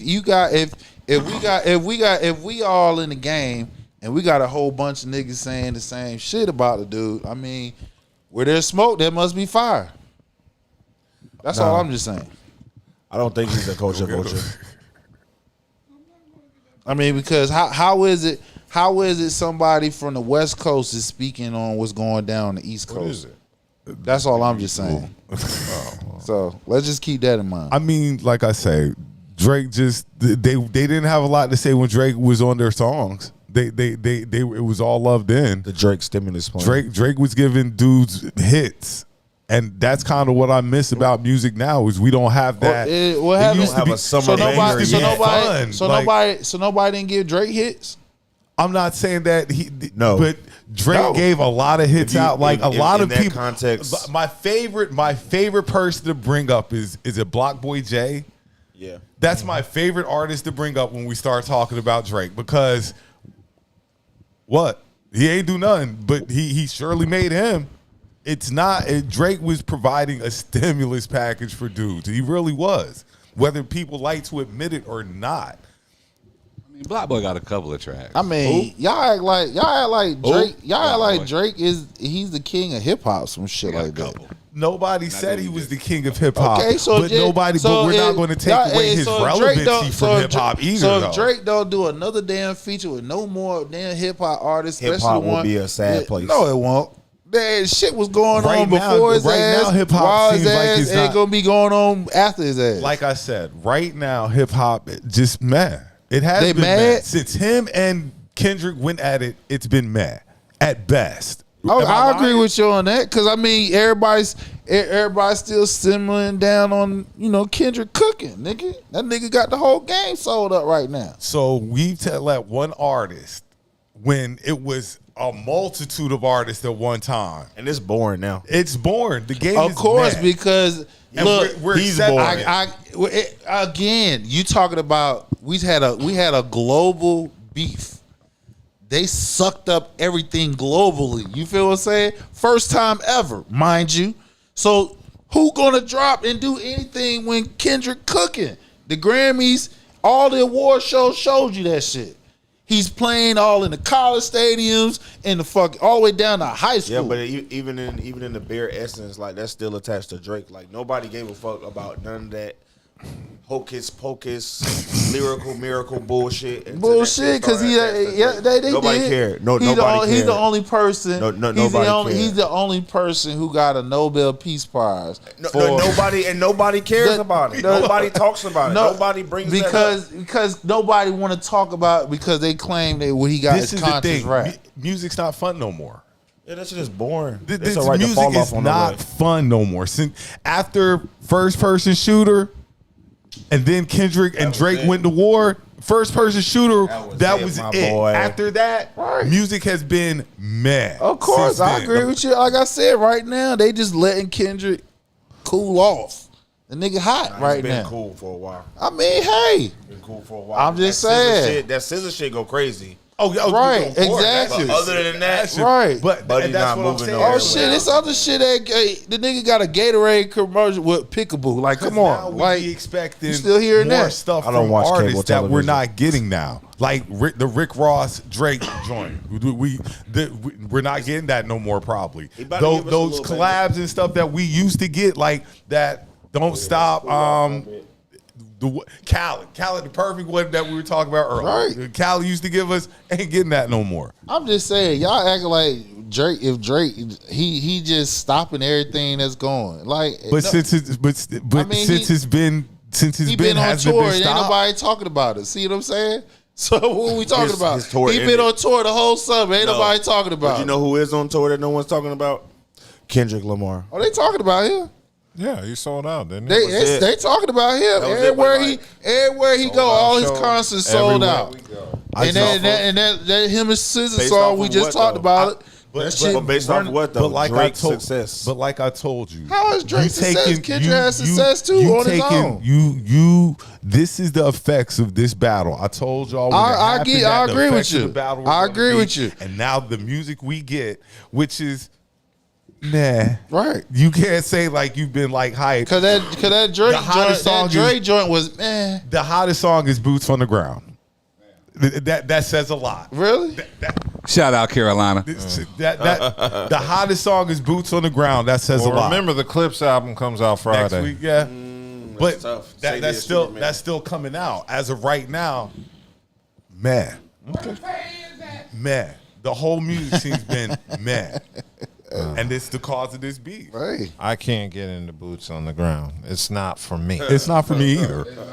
It's no lyrical content. I'm definitely not a line dancer. Right. No, and they turned this steppers. They turned these. I'm a in the- line stepper. in the gangs. Old generation, bro.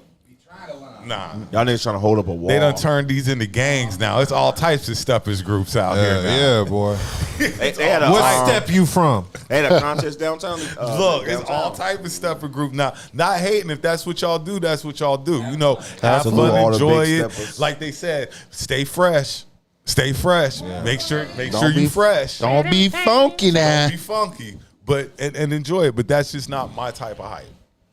Yeah, I can't. I mean, I agree with you. Like I said, the beef sucked up. It sucked up all the energy. It sucked up a lot Sucked of up all hip his- hop energy. I don't think so. We But- haven't heard nothing since So, like, everything been going on So with on them. Twitter, it's a different vibe. Like we listen to like new music all the time. Like you know what I mean? What? It's Who? Conversations. Corday just dropped a project.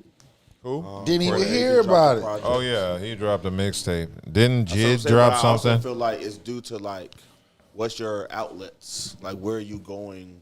True, I feel For, that. well, not even music, just for your content in general. Like I still But visit I'm just message saying, as a hip boards. hop fan, I can see like music is like kind of just taking a little hit. It has. I mean, I would say hit. It just slowed down. I'm gonna see No, it took a hit because of the industry. Nah, for sure. People can't live It off depends on streaming. what you're looking for. People can't live off streaming money, so they stopped. Right now, I'm heavy in Texas. Huh? I'm Heavy heavy in Texas right now, dog.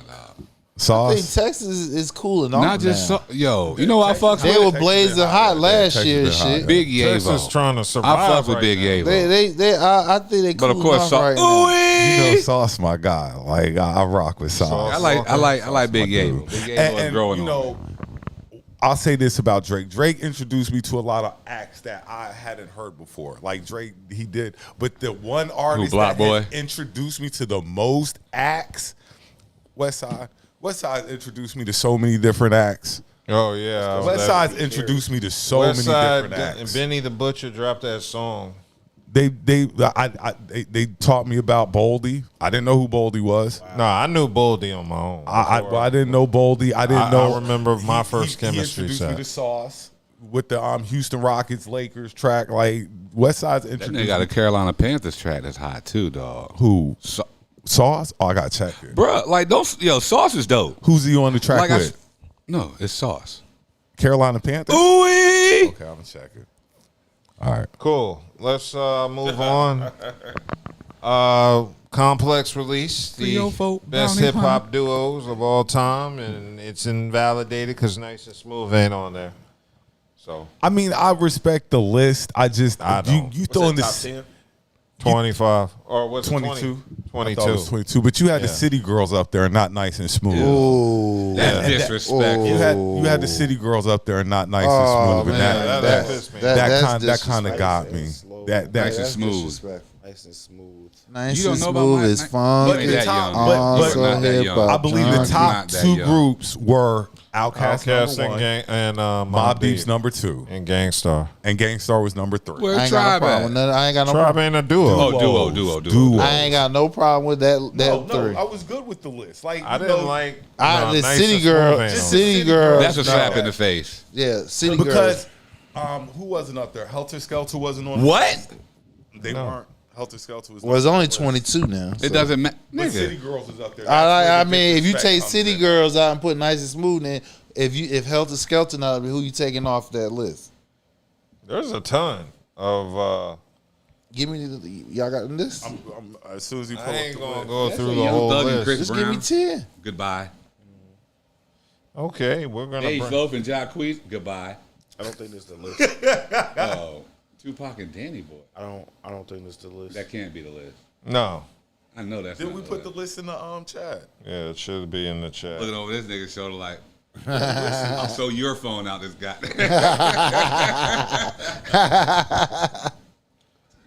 All right, so the list, we'll do the top 10. Top 10. Top 10 was 10 at Dead Prez, 9 is Clips, 8 is EPMD, 7 is MOP, 6 is 8 Ball and MJG, 5 Eric B and Rakim, 4 UGK, 3 Gangstar, and like we said, Mobb Deep. Hey, that's a tough ass top 10. Oh, right Helter Skelter was up there. I'm sorry, they were 18. Okay, right above City Girls.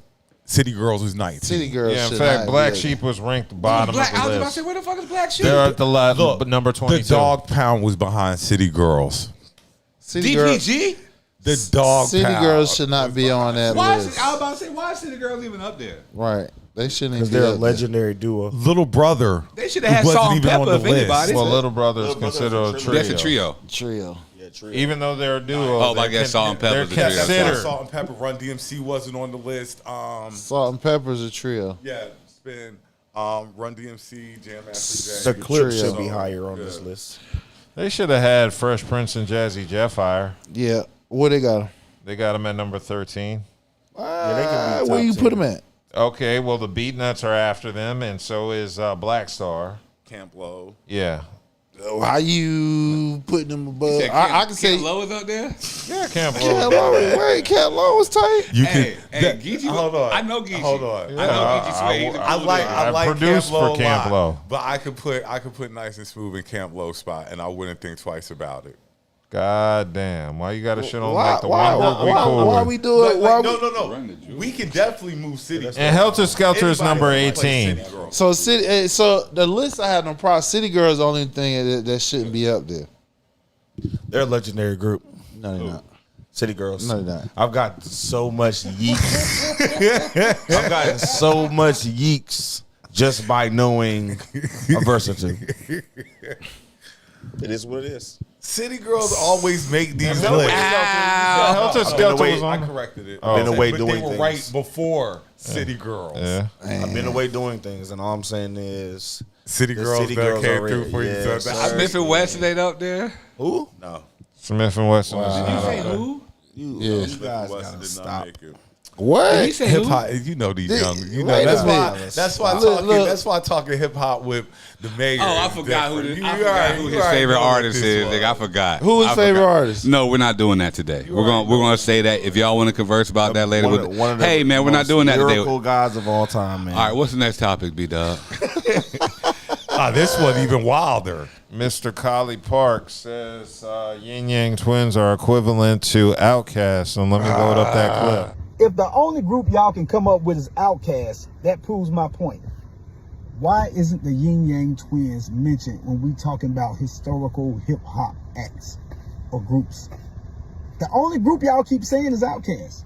And I'll argue with the younger generation, that demographic, that Yin Yang Twins is probably a little more relevant with the younger demo.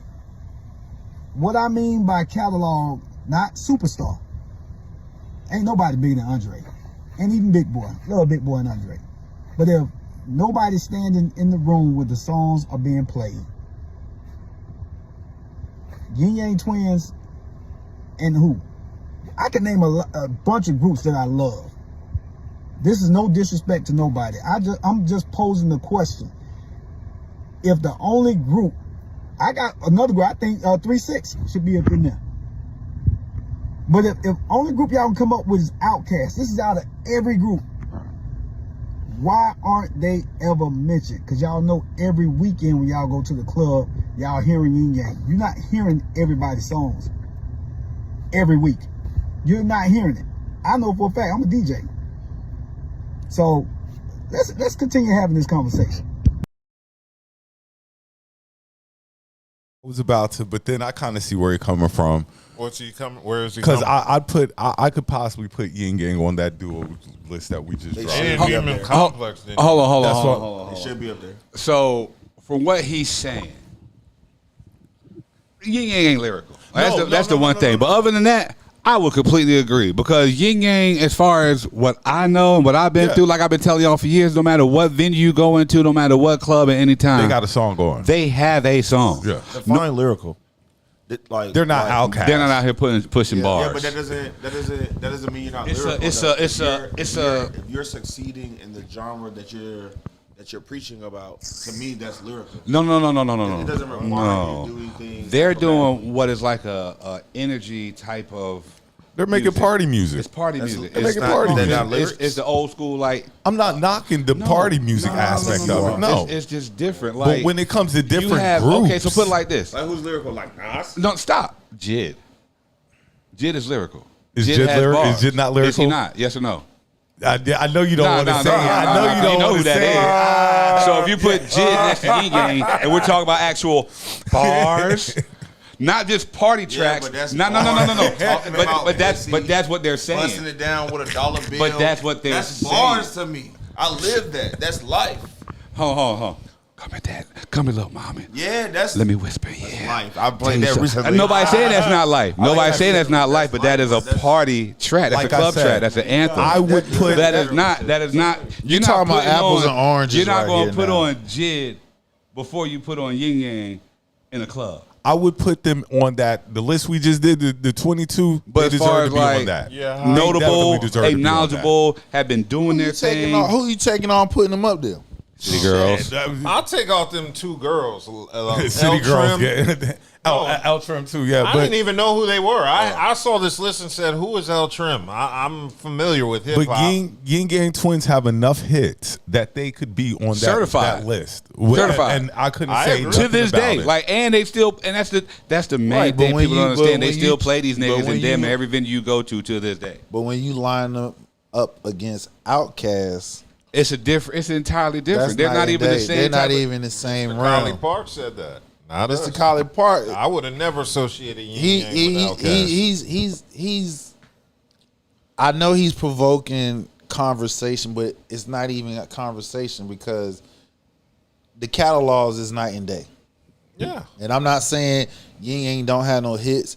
They got is hits. They got hits, but they don't have posse. They don't have classic albums. They don't have a song that doesn't talk about sex. Right.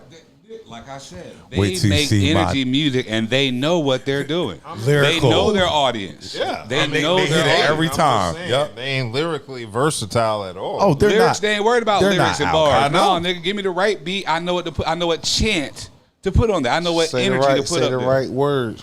Yeah. So we're going to give Yin Yang their credit. They're going to get their credit. I don't definitely. hate Yin Yang at all. No, I don't hate Yin. I like Yin. Yeah, Yin Yang gets their credit. He said Yin Yang and Outkast. Why is it just everybody talk about Outkast? Because Outkast was an actual hip hop. You know, they were about bars. And when you talk about Atlanta, that's the disrespect. when you talk about Atlanta, you talk about Outkast. When you think of Atlanta, you think of Outkast.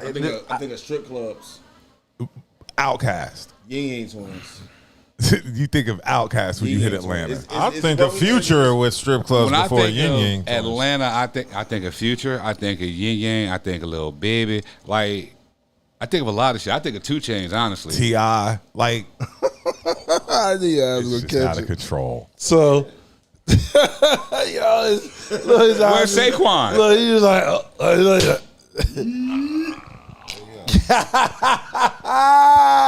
This portion of the video has he been got brought to you by. He got there. So, Where's Saquon? Saquon shit on his hat. See, he about to shit on his hat. Yeah, that's Saquon. Saquon. He about to shit on them Eagles hat. Nah, I don't know. Shout out to the Yin Gang Twins though. They get their props for real. I ain't going They shit had on the teen them. clubs popping when I was coming up. Shit, yes, they did. They had every club I popping. saw them like 2 years ago to Fayetteville down, nigga. That shit was dope. They had every club popping, not just teen clubs. Like they had every club popping. Yeah. Okay, well, let's keep it moving from Mr. Collie Park to discussing Essence Fest because I heard it was pretty much a pretty, I heard it was very disappointing. Vendors were pulling out of Essence Fest early. Wow. And there was just a lower turnout than expected, so there was a lot of disappointment.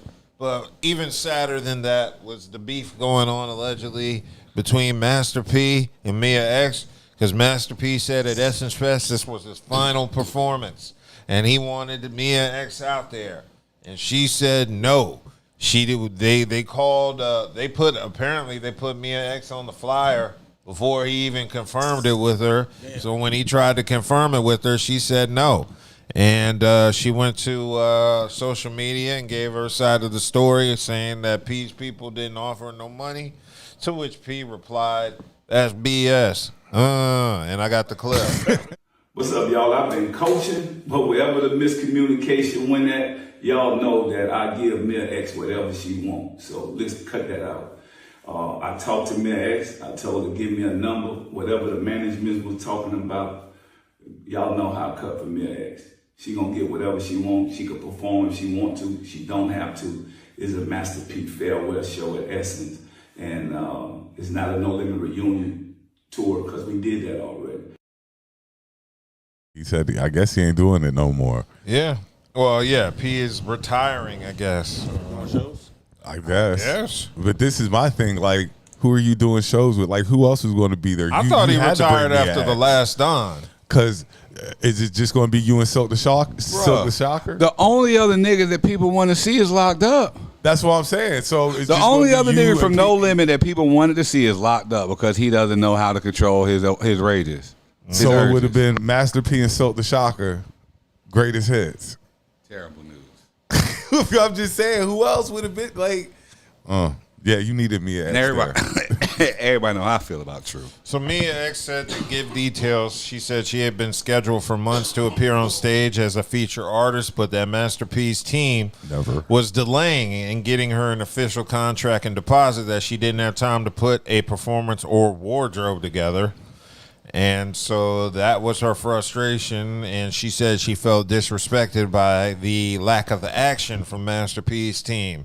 So that's why she took to social media to let everybody know she wasn't going to be performing, which led to Master P dropping the video we just saw where he said, you can get it, whatever, just let me know. So this was kind of sad to hear, just because I'm sure the people at Essence Fest would have loved to have seen Mia X and Master P perform together, and it led to this to me, which is I don't really think it's fair, or I don't really think it's right that they beefing, especially if Master P is saying I'll make it right. Yeah, but a lot of people have questioned Master P's business acumen in the past, questioning whether he would be capable of pulling off what he says he is. And so that's why there's this little feud going. So I don't know what to think of this, because it's behind the scenes business. Either Master P is handling his business or he's not. And I don't know what to think in this situation.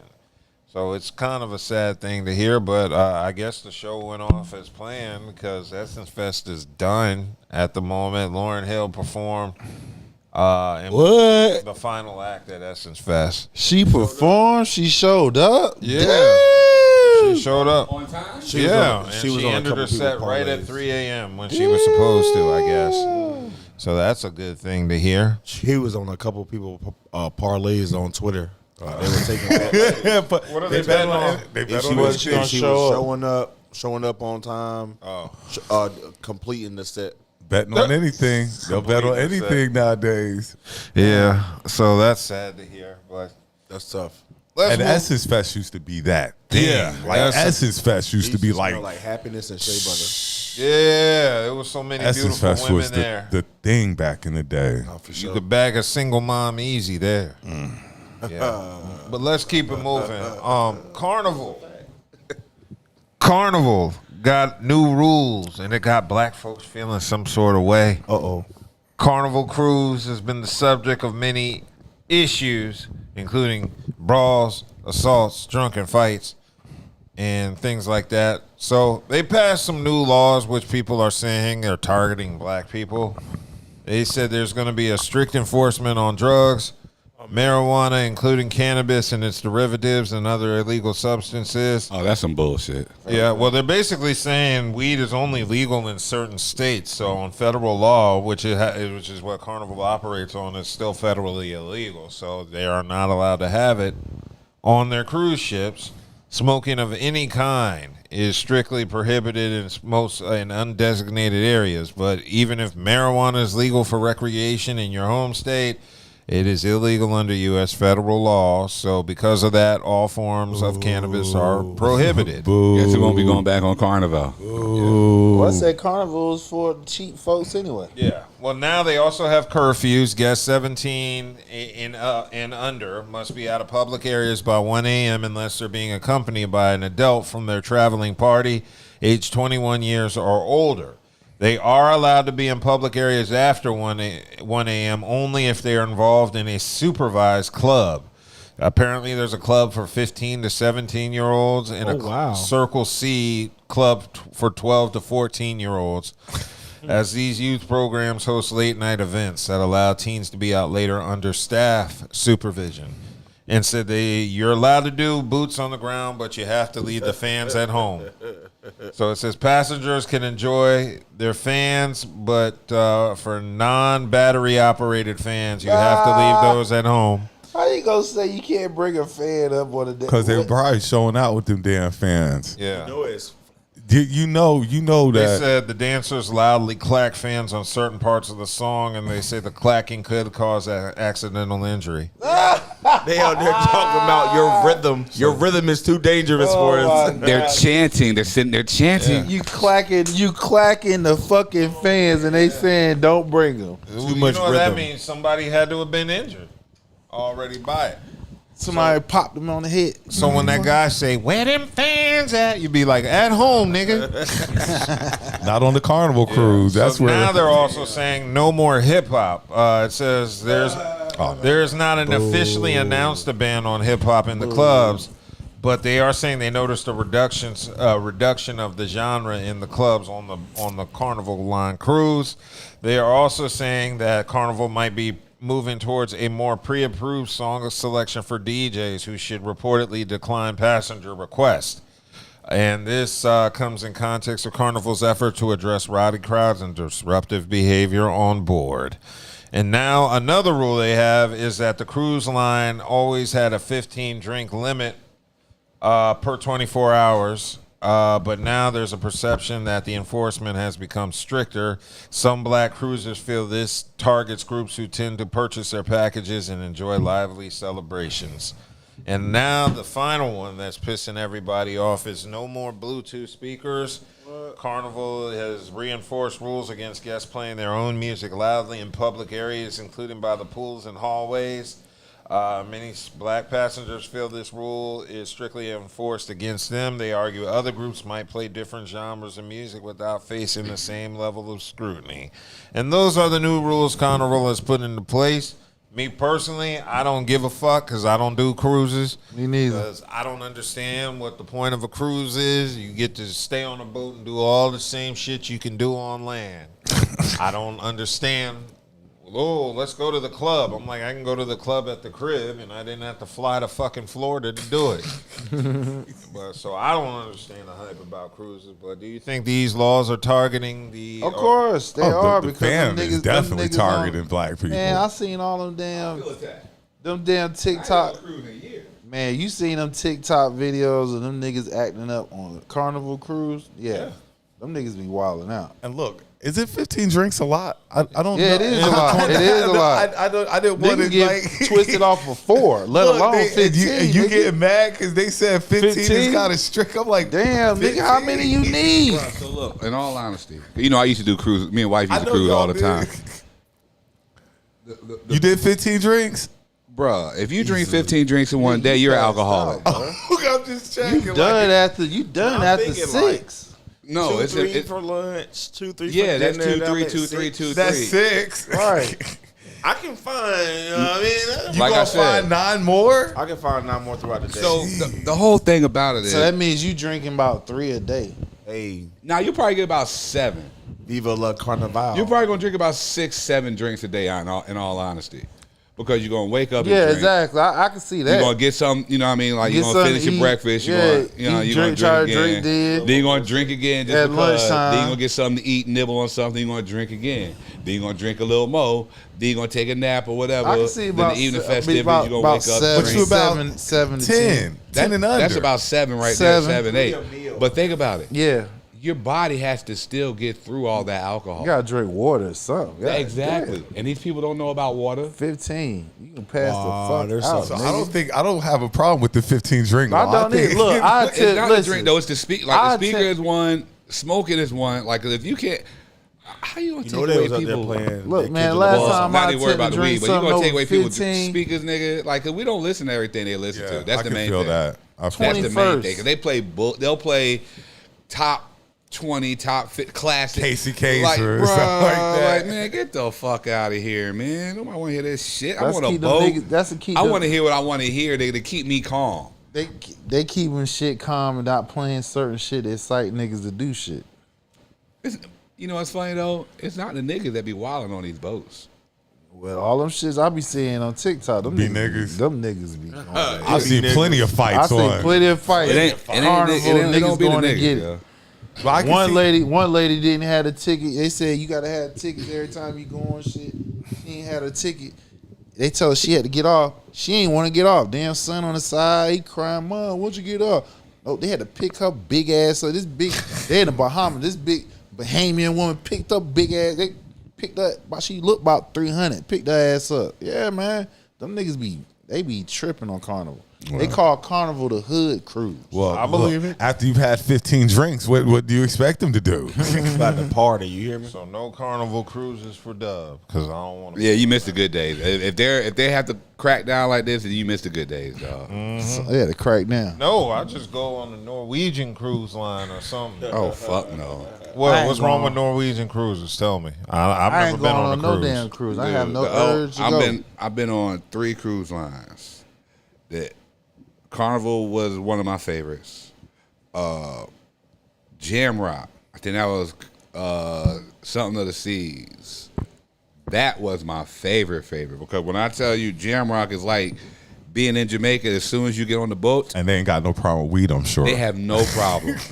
No problem. Bruh, they have, I don't know what law they're Look, they're getting ready to get a lot of business now. That's the only boat I'll ever get back on if that's the case, yo. You know what I mean? Because they're playing everything you want to hear. The vibe is there, the energy, the culture, all that is there. You're not even going to be worried about being I ain't never heard of out Jamrock. Yeah. Welcome to Jam. Boy, that thing go down in December. They dog. about to get right there. It goes down in December. Yeah, it goes down They in counting December. their money up right now. Like, yup, we Normally gonna have. they be booked out a year in advance. So, I mean, that sounds interesting. No, What about Disney cruise lines? yeah. I mean, Disney that's cruise child friendly. lines So are hey. lit if you have the children. You know what I mean? If you have children, they are 10 out of 10 would double recommend. Okay. I'm into like Star Wars and shit. The whole Disney vibe. So Cool. Well, let's go ahead and get into sports because Malik Beasley has been the talk of the NBA this week. And he ain't learned. Did you see the video when he was playing D on the dude and didn't move? What a dummy. And then I saw how he was trying to tip the parlays with that last-minute layup. He took coast to coast with only a couple seconds left.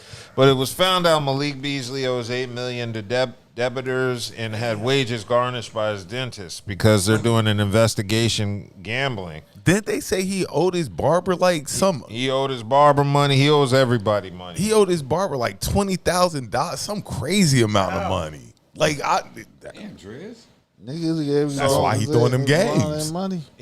So far he's made $60 million total in career earnings with a massive contract on the table, but he's managed to find himself in debt. That his dentist was garnering his wages, and this may have led to the bigger scandal. Apparently, they are investigating him on a gambling ring. I guess when your dentist does start garnishing your wages, like whoa, let's see what's going on here. Yeah, your dentist is garnishing your wages. Yeah, I got it. I got to look into this. Man, salute Pete Rose, somebody who never gambled against himself, man. Yeah. Malik Beasley crazy. If they find out that this man was he's out the league. He's cooked. If they find out that this is true, first of all, he's a goofy. And he had a $45 million deal on the table. Yeah, he did. You're a goofy. All the way for a couple parlays. Like the crazy for thing some is, legs, nigga. Like we were trying to get to where you are. You just threw all that shit away. And they just had an example of nigga last year in the NBA. Talked about he got like Porter brother. Yeah. So anyway, with Beasley, it looks like he owes a lot of people money. He owes South River Capital $5.8 million in a judgment they took against him. Now, South River Capital is one of them hustle ass. It seems like private companies that lend money to professional athletes. They extend a line of credit to professional athletes in between major contracts that you have to pay them back. Of course, I'm sure they're ripping you off with high interest rates and all that silly stuff. What vices does this nigga have, yo? I don't know. I don't think he got nobody advising him. Not advising. Vice. What vices is this nigga? Gambling. Pussy. Gambling is definitely one of them. Gambling is definitely. And probably pussy. Yeah, because he was smashing Larissa Pippen. He was smashing. You got you got to be desperate if you are an NBA player. And you smashing your teammate's mom, who's in her 50s. That's pretty pathetic. Right. Yeah, so it looks like... no game. Yeah, so he does owe... How much was it? He owed $5.8 million. They said he only made one payment to them in the form of $1.3 million. So he owed them the rest. Now, in addition to that, it looks like he owes Hazen Sports Management $650,000 for failure to repay a loan against future marketing revenue. He owed $26,000 to Cairo Cuts, a celebrity barber shop in Milwaukee. That was it. Yeah, $21,505 to the Stade, a historic apartment building in Detroit, for failure to pay rent, and $3,500 to his dentist in Minnesota. So, from my understanding, the Stade, that historic hotel building, is owned by Dan Gilbert. I heard. In addition to that, he's just racked up a lot of money, and they're saying he's garnishing wages to satisfy the debt, and maybe indicating he didn't have the money necessary on hand to pay these people off. I was watching Gilbert Arenas cover this, and he was saying it may be possible that Malik does have the money, and he just ain't paying people. Right, he beating him like fuck y'all. Yeah, he trying to beat him. There ain't no way you got trying to pull the Sean Kingston. Right, he getting money in the NBA now. Yeah, because he got paper, or he's had his hand on paper at one time or another. But yeah, it's pretty bad. I think that's ridiculous. Whatever situation you're in, because it has to be gambling. That's the only thing. And then once they really put their finger on you for sports gambling like that, you're cooked. Like once they like officially eat, they're not going to clear you. They're not going to be like, oh no, he wasn't gambling and stuff like that. Yeah, he cool for gambling. Like we made a mistake. No, once they finger you for that, you're done. Mm-hmm. It's going to be a wrap on Malik Beasley. Can he play overseas? Oh, he's going to have to. He's going to have to. Ain't nothing else he can do but play overseas. Yeah, that's an unfortunate thing. Damn, out the league, bro. Yeah, That's crazy. And it's sad because he made good money and he was a decent player. He could have had a full-on career, but once this is said and done, yeah, goodbye, Malik Beasley. We'll see you. We'll see you in China. Allegedly in China. Oh no. Allegedly. Puerto Rico. Yeah, Puerto Rico. You can be like DeMarcus Cousins. They need somebody to play on that team anyway. They need somebody to fill that spot. But yeah, in addition to Malik Beasley, it's just been a very full week, full of trades and moves in the NBA. The biggest one being Dame Lillard being waived by the Bucks. That was very dirty. shocking. That was dirty. I was shocked. I did not expect him to give up LA. Dame. He comes to the Lakers. I can't. Yeah. Damian Lillard. He ain't gonna be back for 2 years. What, No, he ain't gonna be. He'll be back sometime after January and shit. I don't see him playing next year. Not unless the team gets to the playoffs. Yeah, they get deep in playoffs. Yeah, he coming late edition. The earliest. But yeah, that's going to be something. And they did it because he wanted to rehab around his kids. You see what being a father gets you? They told him no. That's why. They said, no, man. They told you no. That's why. You don't want me to be a black father? And asked him that. And he said, fuck them kids. That's really what they said, too. Fuck them kids. That's crazy. I thought that was my line.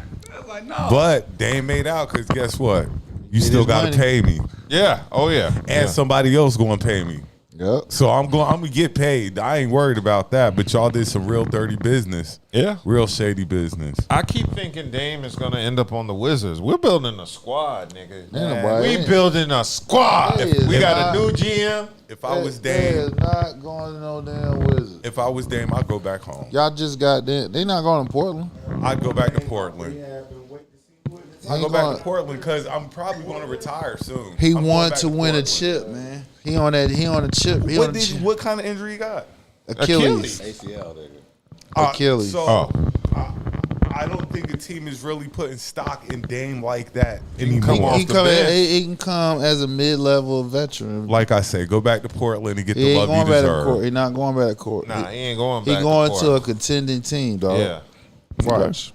Yeah, the Celtics, don't they? Well, yeah. Nah, he ain't going to Celtics. He damn sure ain't going to Philly. No, we good. We got more than enough guards. Y'all ain't good. We got more than enough. Biggest wild card. Needs Dame. The biggest wild card y'all got to deal with Embiid. The Nets. Yeah, the Nets is one of them places that you go. Yeah, I can see it. Hey, you watch your mouth before you say something. You go, all right. I can see it on the Lakers. Fucking mouth, my guy. You hyping up the Nets. Like no, what's crazy is they got rid of Dame to get Miles Turner. That's crazy. Yeah. That was crazy. Yeah. Oh, yeah. Indiana's window closed without Miles Turner. Yeah, I think that might be a wrap for them, too. Yeah, that was about the closest. Unless the season or the offseason ain't over. Summer League actually started today, so you don't know what moves Milwaukee or Indiana's going to pull. I think because there are going to be people who want to join Indiana. The Pacers is already. But there's no bigs out there. Siakam is the big, and you want Siakam at your 5? No. That's what I'm saying. Could they get Kuminga? Well, no, Kuminga already with y'all, or he no, might be on the way. It's in the talk. Kuminga is still with the. I would love that, but that's what I'm saying. So you lost your 5. Pascal, y'all got Whitmore from Houston. Yes, DMV native Cam Whitmore will be with the Washington. Washington been doing some. They've been making some. I know they're making some big moves. That's why I'm getting excited. We trying to get Kuminga. We already got Cam Whitmore. We got Bilal. We got some good players. McCullough, Smart, SARS. They gonna move him to the 5. Y'all got a decent. Y'all are definitely playing. We got Middleton. We got Banks. We got McCullough. If everybody stays healthy, y'all are definitely playing game bound. Like shit, we shooting for the 6th seed. If this gels together, we trying to go past the play-in tournament. And I want to see what Trey Johnson going to do. I mean, y'all are the Wizards. Mike we Brown, gotta see. he's the coach of the Knicks. You fired Thibodeau for that bullshit. Yeah, that's That's nonsense. He's an offensive-minded coach. Plus, coach of the year 2 years ago, and he's won championships. He won championships as assistant. Tibbs don't got no championships. Is that's what you're getting ready to give the fans in New York? Well, again, it's the style of play. You know, Tibbs he played defense. He grind his players out. That's why his two main stars was tired through the playoff. He has a short bench. Mike Brown, he plays offense. He's an offensive mind coach. When they fired Tom Thibodeau, you cannot tell me like Mike Brown is like, yeah, like that's who we want. Like, nah. That's not. I mean, you know, they swung for all the big name coaches that everybody told them no. You know what I'm saying? So then now, since the big name coaches that they were seeking was off the table, yeah, they had to go for the best candidate. Mike Brown was it. They wanted Dawn Staley. She ain't leaving. No, she ain't leaving. Yeah, so I was looking at the free agency tracker because they've been keeping this up to date. And, of course, LeBron picked up a $52.6 million player option with the Lakers. His last year with the Lakers. I agree. James Harden agreed to a 2-year, $81.5 million deal. Clips. Yep, Clippers. Kyrie, of course, agreed to a 3-year, $119 with the Mavs. And Julius Randle staying put. Who else? Ayton. Yep. Ayton's, of course, signed with the Lakers. 2 years. Yep. A 2-year deal along with Dorian Finney-Smith leaving the Lakers, going to the Rockets. He said he wanted to taste what a championship tasted like. They gave him that damn money. Yeah. And that's pretty much been the major moves. They're still waiting to see what Al Horford's going to do. There's discussion of him possibly going Warriors. Yep, the Warriors. Lakers. The Lakers. That could be a possibility, too. But those were just the major Boy, if moves. the Lakers get Al Horford, boy, y'all would be old as dirt over there. Yeah, boy. LeBron, the Al Horford fast break. Hell yeah, boy, that's the slowest fast break in the history. He's a stretch 5. Yeah. Now, I'm not knocking Horford. He's a baller. Like, I do like Al Horford, but We got the ageless we got the ageless wonders on the team. he Both of damn them sure beat at the end of his Father career. Time. Al You're right. Horford at the end of his Both career. of them is. Mm-hmm. And Cam Johnson traded to the Denver. Yeah, how do you feel about that? And Michael Porter's gone to the Nets. I mean, we got Michael Porter, so I ain't tripping. Well, because he's a better marksman shooter. He's a better shooter. He's a better two-way player. There we go. He played defense too. Mm-hmm.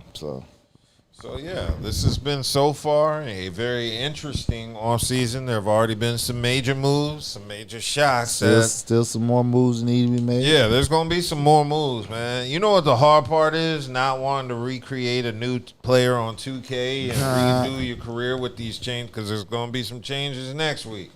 I'll be wanting to make a creative player just so I can rub with the Wizards. I'm excited, boy. We got a squad developing. I don't want to hear criticism from a Nets fan. Nigga, DC Sports is coming back. We already revived the Commanders.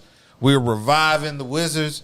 It's going to be a monumentous season for DC Sports. DC deserves a good year for sports. We've had shitty years for sports for the past decade. DC deserves a good year for we sports. ain't smiled in basketball since the y'all won a World Series in the last I'm about to say Gilbert. Days. Y'all did win a World Series in the last 10 years? Yeah. Shout out the Nationals. Strasburg and the Capitals won, but it's time for us to too. win in sports we care about. You know, we want black black sports. Y'all name them chips too now.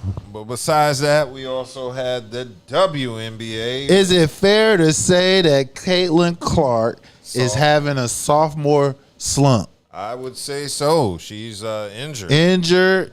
That's and a she major made an all-star team. I mean, practically ain't played the whole season. Yeah. And is it fair to say Angel Reese is having a great sophomore season? Yes, she is. She is balling. No, not we. Some of us was clowning her game. We were. Hey, she ain't step her game up. Did she step it up? Yeah, she stepped her game up, dog. That was the point. She's the fastest one of 500 double-doubles in WNBA history. I mean, she's an all-star, top getter, voter, one of the top voter all-star. Yes, we got one, CC, who having a bad sophomore season, and we got the other, AR, who having a great sophomore season. Now, the records doesn't show, but as an individual and her numbers speaks for itself. Yeah. So, I think it's been a little obnoxious by the media to be outraged without actually looking at the facts, because that is true. Caitlin Clark's percentages are down in everything.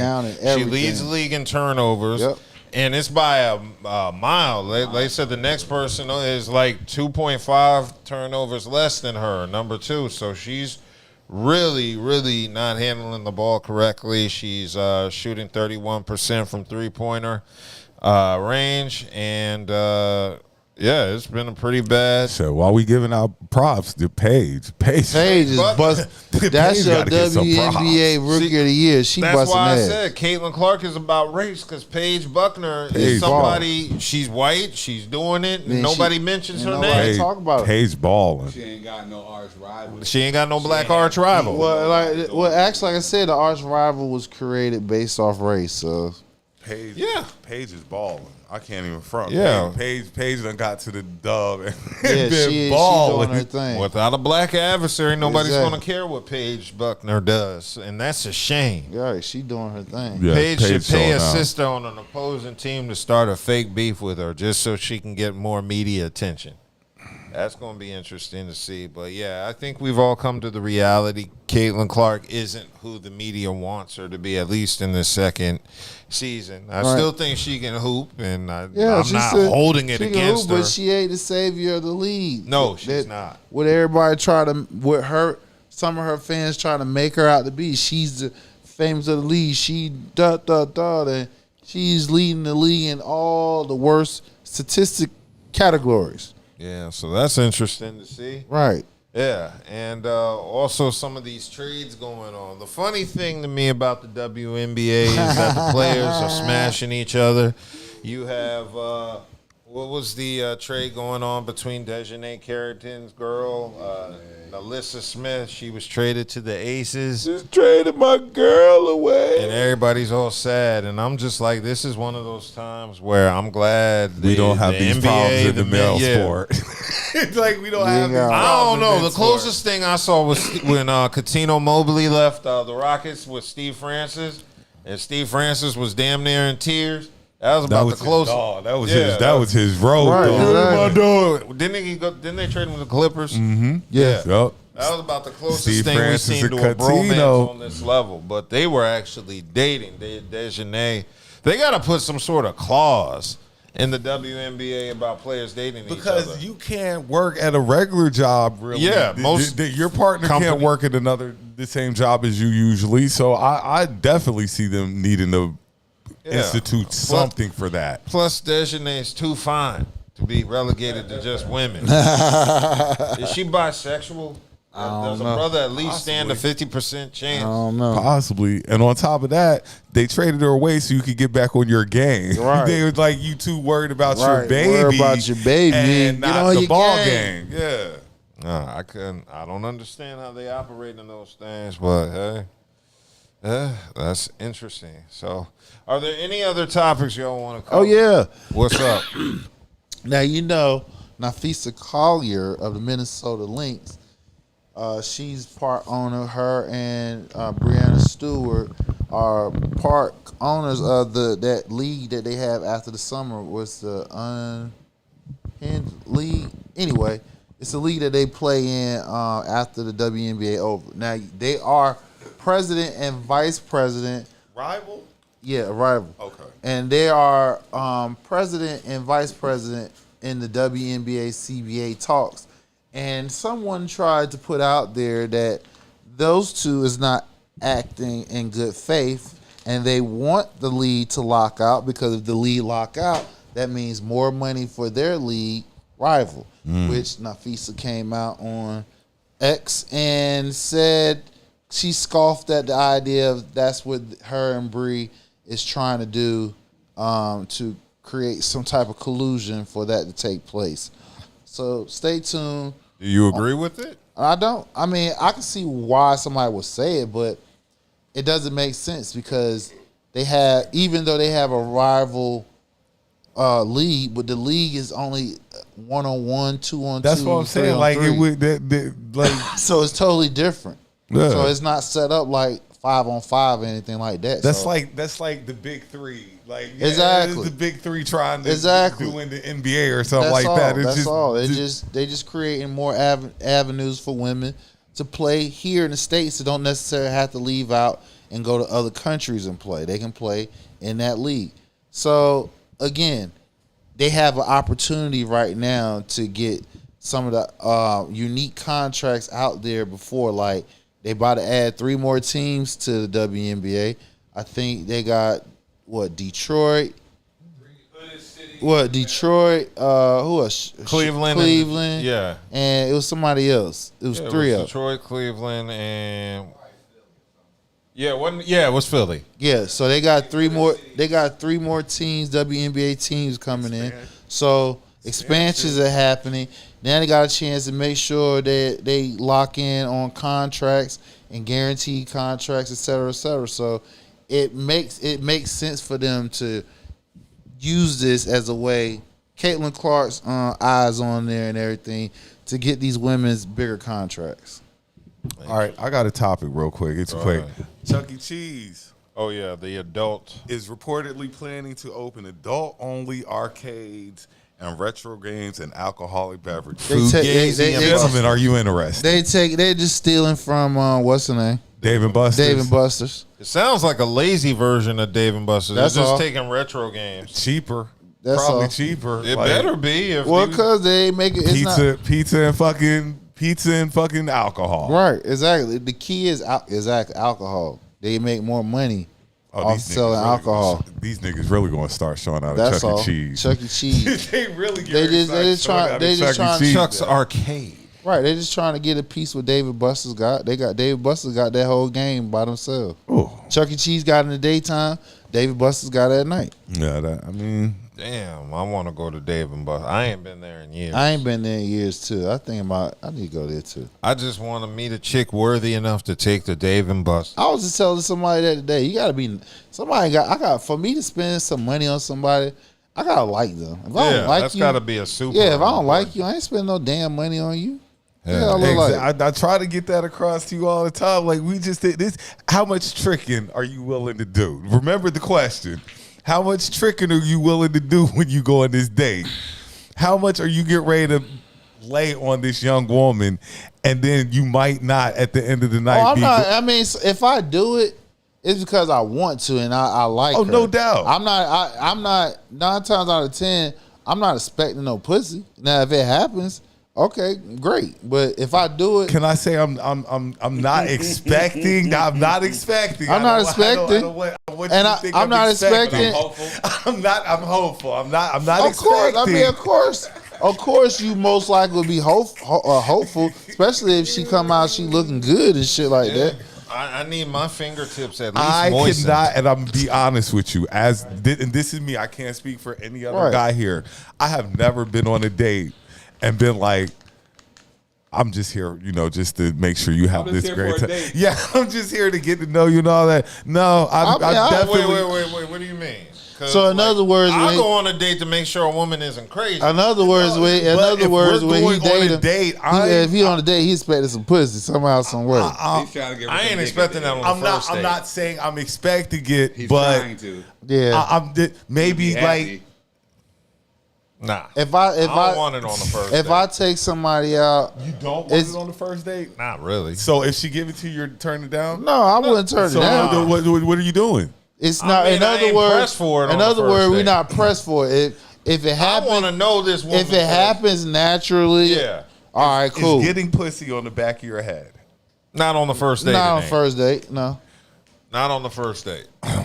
I want to get to know her. I want to get to know her. See if I want to continue on taking your ass out. You know what it is? I just don't want a woman at my house until I get to know her. Right. I don't want to know where I live. She might be crazy and be stalking your shit. Yeah. Now, if we go to her house, maybe. Or a hotel room or something like that, that's something different. Look, what you say now? That's really tricky right now. That's why I date women that don't have kids. I ain't got to worry about a baby father popping up or nothing like that. I'm just saying. I mean, I'm saying if I go out and if I'm not expecting it, but you're it's hopeful. going to happen. You're hopeful. We're being honest here. I'm not expecting. I'm not expecting nothing on the first day. On the first day. Not expecting, but if it happens, I ain't gonna turn it down. I'm not expecting it. I'm not expecting it though. This is how I look at it. I took you out because I was attracted to you. Yeah. So I took you out because I was attracted to you and I want to get to know you. I'm not saying that I want to smash, but I wanted to smash because I'm taking you out. You see what I'm saying? Like, I just don't take anybody out. So at least, I want you to at least be thinking about, if not this time, I want you to think I'm smashable and you're not just out here, just trying to eat it and slide like that. You know what I'm saying? I don't care. I'm going on the first date. I'm meeting you, hoping you ain't crazy. I'm sizing her up. Right. I want to see that ass. That's why they think I'm a gentleman. That's what pretty much it is. I'm opening the door so you can walk through and I can stare at that ass. Do that all night. Yeah, but this is the first time we're meeting in person or something like that, or maybe. So he getting his satisfaction in other areas other than no. I'm still trying to smash. But she's got 3 days to smash. So you're not going into the first date trying to definitely. No, I'm not trying to go and smash. Oh, by the third, yeah. We're smashing by the third. by the third date, yeah. By the fourth, I'll give you an extra date if I like you because I didn't press you on the first one. Well, then the fourth is we're definitely smashing. Yeah, if we ain't smashed by the fourth, then there ain't no fifth, sixth, or whatever. I give a 4 just because I ain't pressed for the first. Exactly. I'm not pressed by the first, but I'm hopeful. No, the fourth is so I'm giving you a chance to save yourself.